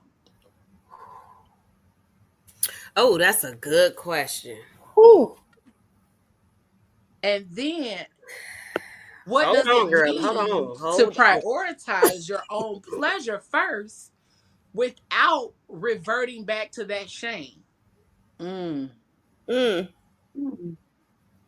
All right, y'all go ahead. She said, nah, y'all go ahead. Mm. Ooh, Ah, let me go. Let me go go. Let me ahead. Go go. You ahead, got boo. this. Okay, so the first time I realized that pleasure was something I had to unlearn shame around was now look, I was a little hot ass, okay? I had Come on, make it plain for us. um I was always attracted to older men. And I think I was what 17 and a half, getting ready to turn 18, and this guy, he was like 30. And the you know how your parents be always like, you young, you don't want to mess with older men, you want to do all of this, and they trust, they put the fear of God in you. And Mm-hmm. but this older man, it was like he taught me things that I didn't think I would ever want to do. And I was like, Listen, hold the up. thoughts that's on her face. I was like, wait a minute, hold up, wait a minute. I had to process it because I was like, ooh, if my mama knew I was doing things like this, or, especially when it came to oral sex. You know what I'm saying? It was like, you don't let him, my mama used to say, don't never let a man go down on you, and you don't never go down. Girl, the lies, baby, maybe she needed to let somebody go down. Okay. Anyway, I digress. But it was the fact that he taught me things that made me just be like, oh my Lord, let me clutch my pearls. Because that him taking his time, some people were like, oh, he was grooming you. No, baby, I was grown and I was fast and I did what I wanted to do. Mm-hmm. So it's like, I knew what I liked. I didn't want nobody my age because I knew they wasn't gonna satisfy me. I Mm-hmm. wanted somebody that could teach me some things and show me some things, and believe me, he was showing me some things, and he made me understand that just because you're doing these things doesn't make you a bad person. You're here to enjoy. Your body is here to enjoy this, and honey, when I stopped thinking about what everybody thought about it, the pleasure that was unleashed was Mm. uh, uh, I'm sorry, I'm having flashbacks over here. Yeah, I can tell, girl. But That's okay. it helped mold who the person I am sexually. Mhm. And I am so forever grateful to this older man because I can enjoy sex and ugh, yeah. Yeah. Mm. Honey, yeah. Yeah, that shame is out the door. I'm gonna do whatever I want to do now. But yeah. Okay, girl. Yeah. Come back. Come back to us. Come back, Girl, girl. I Come got it. back. Yeah, yeah, yeah, yeah. Let me go and sip my tea. Hmm. Yes. Okay. I I guess I didn't get to that point in my life until I hit 50. Mm. Mm. And I just turned 53 on the 6th. But once I turned 50 and I have two daughters and my youngest one graduated high school when I was 49. And when I just stepped into 50, I was just like, I'm gonna do me. Like I don't raise my girls. I'm divorced. It's just me, myself, and I. Although I never thought that I would have been in that space at 50 years old, but when I embraced it, I was like, I'm gonna do me. Like unapologetically, I don't care what nobody, think about it. Mm-hmm. Sometimes people, especially the older generation, feel like when you hit that age, you should act quote unquote a certain way. Mm-hmm. Like people are always blown away when I say how old I am. Strangers, even that I come into contact with. And it just blows my mind. Like, why is this you're supposed to act a certain way? Why you can't just do you? Mm-hmm. And that's Mm-hmm. what I do. I do me. unapologetically, and I don't give a fuck what you think about it. Real talk, Period. Yeah. Period. I think it took me a little while. It took me a while because I think it had a lot to do with not having the conversation about sex, or not talking about sex, or Mm-hmm. learning sex was about pleasure. A lot of us were taught that sex is for procreation and procreation You only. know. You Mm-hmm. was Yep. not supposed to be out here just humping for pleasure. Mhm. Um, and when I was younger, because I was definitely the girl that explored when I was younger. But there was shame around the exploration because I was hiding. I was like, I want to see what this is. And like I said, I had older brothers. And so they had back in the day when you had the book club and you could order books. My brothers had those kind of books, the real sex books that was about this fucking thick that you could order from Time Life or some shit. But they That's had not the time like Yeah, erotic but they books. had the real books, the informational books. So I would read the books and then be like, oh, okay, well, let me see what this do. But there was so much like hiding or shame around it because I was like, I don't know if I'm supposed to be doing this or if this is something. Am I gonna hurt myself? Am I gonna fuck something up? Mm. Am I gonna bleed? Like all of those kind of random ass questions. But I think um and even the fear around getting pregnant and all of that kind of stuff. So when it came down to having sex, it was null and void for me until after high school. Cause I was like, I'd be damned if I be pregnant in high school, cause I had saw Mm-hmm. so many girls in high school that were pregnant. It was insane. And I was like, nah, I'm cool. Like one girl, by the time she graduated, she had like 4 kids, Jeez. Mm. pregnant with her fifth, because she started Oh. having kids in 8th grade. Oh Lord. Wow. Yeah. So it was like, wait, what? Mm. What? No, I'm cool. I mean, we can kiss, but I'm scared to kiss because kissing get you pregnant. Cause that's what they told us. Kissing get you pregnant. They sure did. Kissing get you So pregnant. did. Um, Sitting on a boy lap will get you pregnant. I remember what they told Everything used to me. get Mhm. you pregnant back in the day. But I think the older I got and the more I realized that I enjoyed sex, or that I enjoyed certain things, there was still the shame around it for a long time for Mhm. me, because it was literally like, damn, I'm scared to talk about this. But I could talk about it with certain homegirls and be like, yeah, Mm-hmm. dare you. But there are other people I couldn't talk to it about because I'm like, you gonna judge me, Yeah. or Yes. you gonna make me feel some way because I enjoyed what I enjoyed, or that I Mm-hmm. tried what I tried, and people say you ain't supposed to try that, so I ain't gonna say nothing. I'm gonna just keep it to myself. So I would say, oh, I would definitely say late 20s. But fully not having shame around the things that I've enjoyed is still in progress.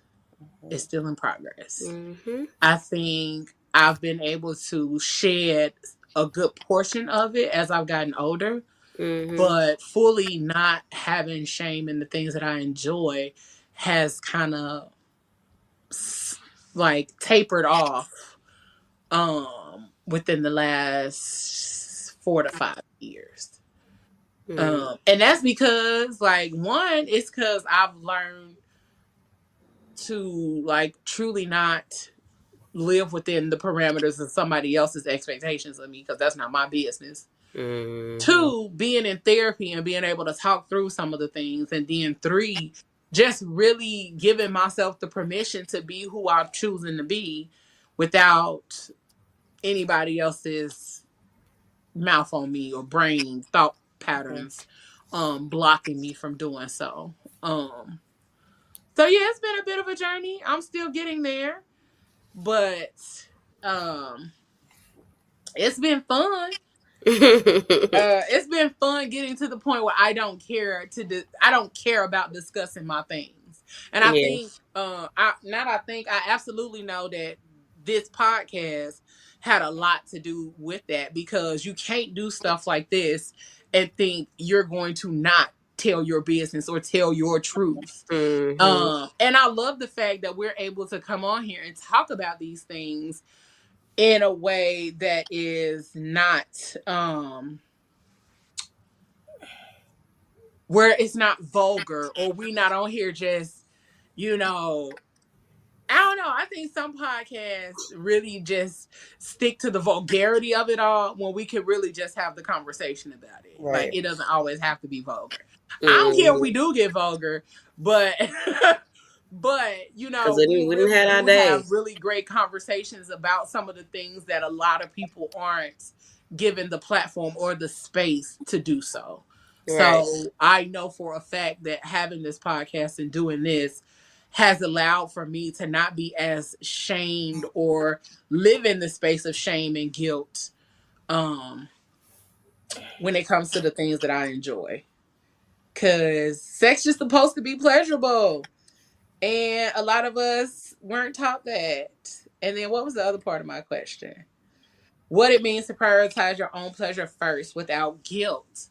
Um, I think that's something that I learned a while ago, but I didn't actually implement it until like about a year or two ago. Cause I was like, listen, I'm not about to be out here having no bad sex. What's the point?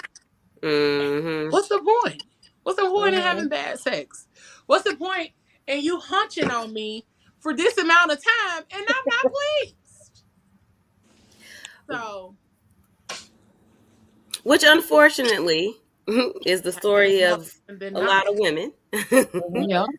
Because a lot of times, we don't speak up on that Yeah, I Real. think or lie. because a lot of us were taught that we're not supposed to have pleasure from Yeah. sex. Men don't even feel like they're supposed to have pleasure from sex. They just know they're supposed to bust a nut.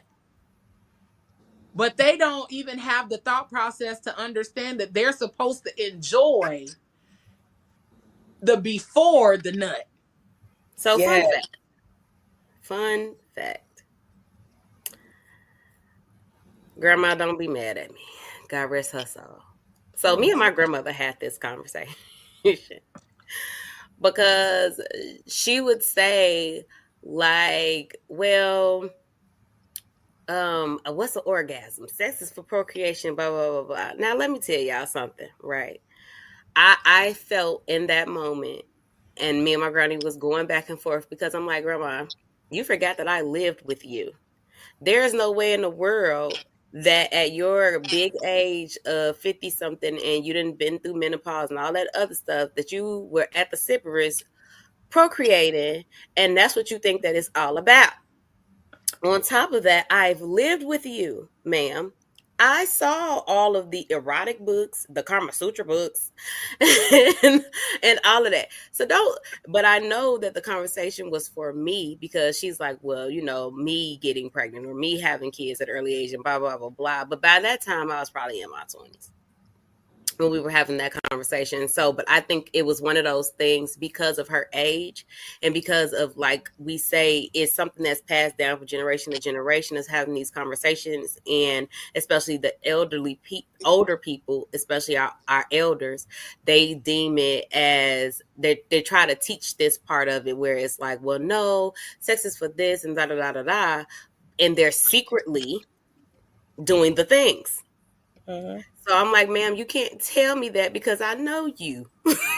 I've lived with you. I've seen that you came home with I seen Sybaris it. glasses and a Sybaris robe. And I'm like, Grandma, I know what the Sybaris is. So don't do that. But also, I will say for me, I'm still in the process of both. Both of them I'm still um learning for myself. Um because of how my introduction was to sex, it took me to it took me until I think I was 34 whenever I started bedroom candy. So everybody knows I did still do from time to time bedroom candy.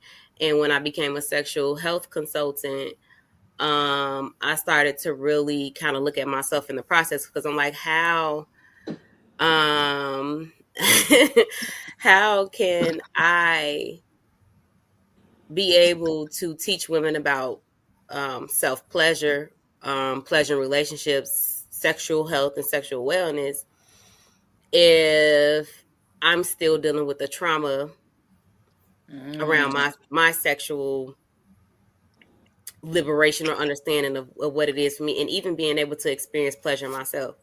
So about 34, um, and I'm 40 now. So about 34 was when I kind of started to really not feel the shame around it, especially having conversations with other women whose introduction to sex was the same way, because you kind of feel like this weird thing when you are a survivor of sexual assault where you feel shame behind having pleasure, Yes. because it's like, how can I enjoy something that caused me so much trauma? Mm-hmm. And it really is confusing, honestly, to have the pleasure and not feel shame or guilt behind it. So once I started to do bedroom candy about 6 years ago is when I was like, okay, you know what? Let me stop letting this control the narrative of how I experience pleasure when I am, being pleasured. And also learning how to be more vocal about what I like and what I want. Mhm. Mm-hmm. Because if I don't tell you, you don't know. And then also, let me add, ladies, being mindful of the partners that you pick in this space. Because when you are learning yourself sexually, or just any kind of way, right? Mentally, emotionally, and you're dealing with a partner who's not willing to learn that with you or understand that, and say, I know I've been pleasing women all my life, and a good portion of them have lied to you. Okay? Mhm. They have lied to you. Come That's the on, first talk part. And the about second it. part is my pleasure and my vagina ain't hers. Real. So whatever Real you talk. did with them, it don't work with me. Don't group me in that because you felt like you did this, that, and the third to all these women, that this woman is the same. I'm different. I don't like that. And I do like this. So be mindful of those things, ladies, moving forward. Not y'all, just anybody. When Mhm. it comes to knowing what you like and what you want in the pleasure realm, and being able to say, I don't like that. That don't feel good. Put that away. Like, there's nothing wrong with that. And I think a lot of times that shame or that guilt or whatever around all of that is part of the reason why some women end up being in situations sexually where they don't want to be in. You know what I mean? Like you said, laying there for 45 minutes unpleased and wait for it to be over. Woo. Don't got time for that.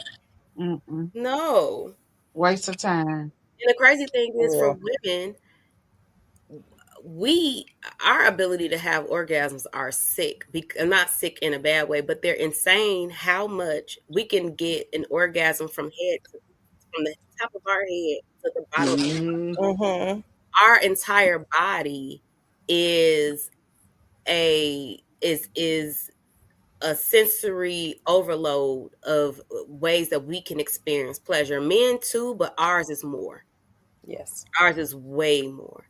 And the fact that we don't know that, and that's been something that's been like hidden from a lot of women, and a lot of women don't learn it until later, is ridiculous. Real. That's why I'm trying to learn it now. No, Mhm. Um, I'm I ready to get out here and be enjoying sex. even though I'm not having it right now. That's all right. Ain't nothing wrong with it. Me neither. This some bull. Okay, no, I'm sorry. Sorry. Sorry. Somebody else can go. I'm sorry. It I is. was about It's to some have a moment. bullshit. Somebody else go. I would say I'm still learning. I feel shame a lot when it comes to thinking about my self pleasure. And so I mean, when I was 17, the first time I had sex, it was 5 minutes, and he got off, and I was like, Mm. "That's it." It was 5 minutes, Hmm. and he was older than me. He should have known better. And so, and then the next time I had sex with him, and he was my second person I had sex with again, it was 8. And I was like, so that's what I'm supposed to be here for. I thought I was supposed to be there for their pleasure, and then, you know, um, that's it. And now that I'm getting older and I'm learning that I deserve to feel something, I don't know how to express it completely. And it's a Mm, confusing conversation to have when I'm still trying to figure out what I need for myself to even know what pleasure looks like. Mm. Mm. So, and it's not the touching myself. It's not the having sex by myself. I need to know how to be able to have sex with somebody else and still be able to be like, yeah, that don't work. Um, hmm. yeah, I need you to touch me like this. I don't want you to caress me like this. I don't want to have them get the pleasure from me and I get nothing out of it. And then they'll be like, Hmm. yeah, that was good, huh? Absolutely not. Not. I don't want to touch you. I don't want to hold it. I don't want to. Boo! Tomato, tomato, tomato. It's not good. And then and then they're happy, and I'm just like, what did I just do? I sat there And wasting you my don't get no time. water. And they don't Right. get no water. This is probably why men don't get water in my house, because it ain't good. Okay, No Listen. water, no hot towel, no nothing, sandwich, Uh, nothing. that's nothing. that. Oh, I love this conversation because it really helps us to understand that we are really not alone in our experiences. You know Mhm. what I'm saying? We're not alone in our experiences, but we're also a lot of us are on the same playing field when it comes to unlearning the shit that we thought we knew or the shit that we thought we were supposed to know or enjoy Yeah. or endure during sex. So, It's And, crazy because you just said about your first time. So the first time that I decided to be like, okay, I'm going to give my virginity away. Uh there was no penetration. It was on my thigh. It was about 3 minutes. He did his thing, and then I was just like, way. I was like, I'm like, are we? I'm like, that's it. Oh, that was amazing. It was Oh wow. Was it okay, lady. Was it though, sir? Like okay, oh, and it's nothing. I'm Here's the thing. I was young. I'm not. I'm not trying to badmouth the guy because I feel like guys also have been. They've been told some BS as well. Okay, Mm-hmm. so it's BS, and then we got our BS, they got their BS, and we trying to bring both our BS together and Together. create something. at least find Mm-hmm. the hole, though. That's the only It- thing I'm saying. Find the hole. Look, I've been thick all my life, but I know for good God doggone well. No matter how thick Got these that pussy. guys were. But whatever. That was my experience. I figured Lord, since we were Lord, sharing, Lord, Lord. since we were sharing, I was like, you know what? You Listen, right. You right. well, I hope y'all learned something tonight about what it's like to be untamed and unapologetic. And what it looks like to start reclaiming your pleasure, your power, and your divine feminine or your divine masculine. Because some fellas might be watching and needed to know that these are some things that they can tap into as well. You can tap into sensuality, fellas. Being a macho man does not mean that you cannot tap into your sensual side, because bitches love sensuality. Mm-mm. They do. Come on. Bitches love sensuality. We love a man who know how to touch on us and caress on us and love on us. Yes. Mm. Come And on. also a man who allows that same thing to take place. Like a man that wants to be rubbed on and touched on and caressed and kissed and all of that. Most of y'all Mm. are so uptight and afraid to feel, or afraid to be in that energy, that you fuck up the moment, or you fuck up where it could have gone, because you too busy trying to be tough. Mm. Boy, you is butt naked. Ain't no need to be tough. Ain't no need to be Baby. tough right now. Go on and pack that shit up and save it for when you leave outside this door. But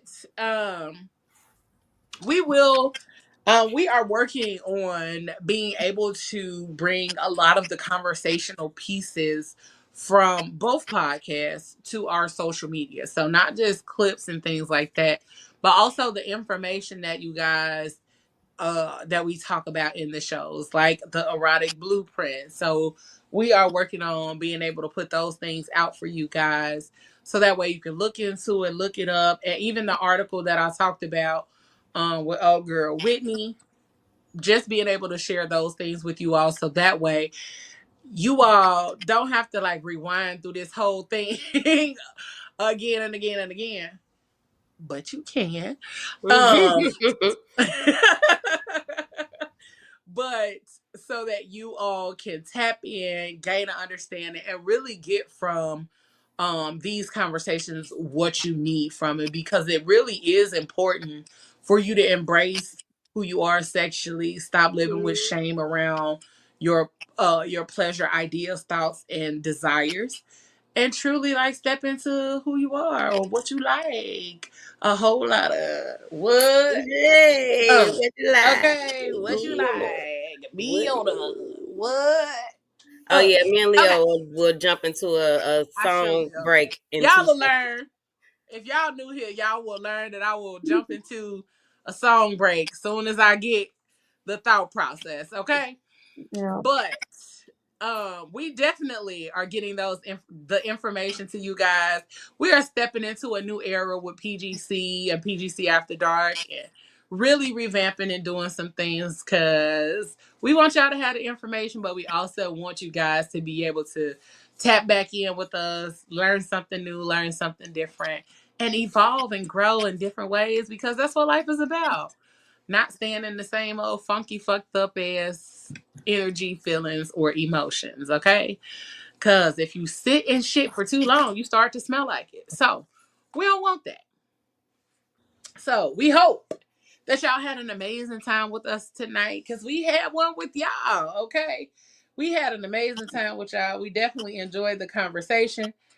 I know I did, and I definitely want to thank the aunties for making this a space where I can come up in this thing and actually truly let my hair down, even though this ain't mine. But let my hair down and discuss some of the things that are on my heart, because I don't always have those safe spaces to be able to do that. And that's why we're here with PGC After Dark, because um I love being able to have that space, and this is amazing. So thank you, aunties. Thank you so You're much. welcome. Yeah, yeah, But we want to yeah. thank you all for spending your night with us on PGC After Dark. Catch us next Friday at 9 p.m. Eastern. And just in case you missed an episode, listen on iHeartRadio, Spotify, Audible, Amazon Music, Apple Podcasts. You can watch us on YouTube, Facebook, and now on Twitch. You just gotta search PGC. You can search PGC After Dark, or you can search The Fat Girl Chronicles, and you will be able to find us on all of your podcast streaming platforms. All right. So we bid you adieu. So we tell you, keep it grown, keep it sexy, keep it classy, and always keep it spicy. I'm your girl Leah Rochelle with Auntie Lindsay, Auntie Ayla, Auntie D up in this thing, Auntie Regina, and Auntie Lynn. We want to thank y'all, and whatever you do for the rest of the evening and the rest of the week, y'all, don't do it with your half ass. Do it with your whole ass, y'all. Good night. Good We love night. y'all. We appreciate y'all. And we hope you gained something that you can share with somebody from this here podcast. Y'all have a good night and enjoy y'all weekend. And make it sexy this weekend, you know? Make it real sexy. Do something different. All right, y'all. Y'all have a good night. We love y'all. Peace. We out this You thing. later. Trust, dependence, love, respect, passion, pain, intimacy, pleasure. I sit here stuck inside my head, remembering you and I analyze all those things you said.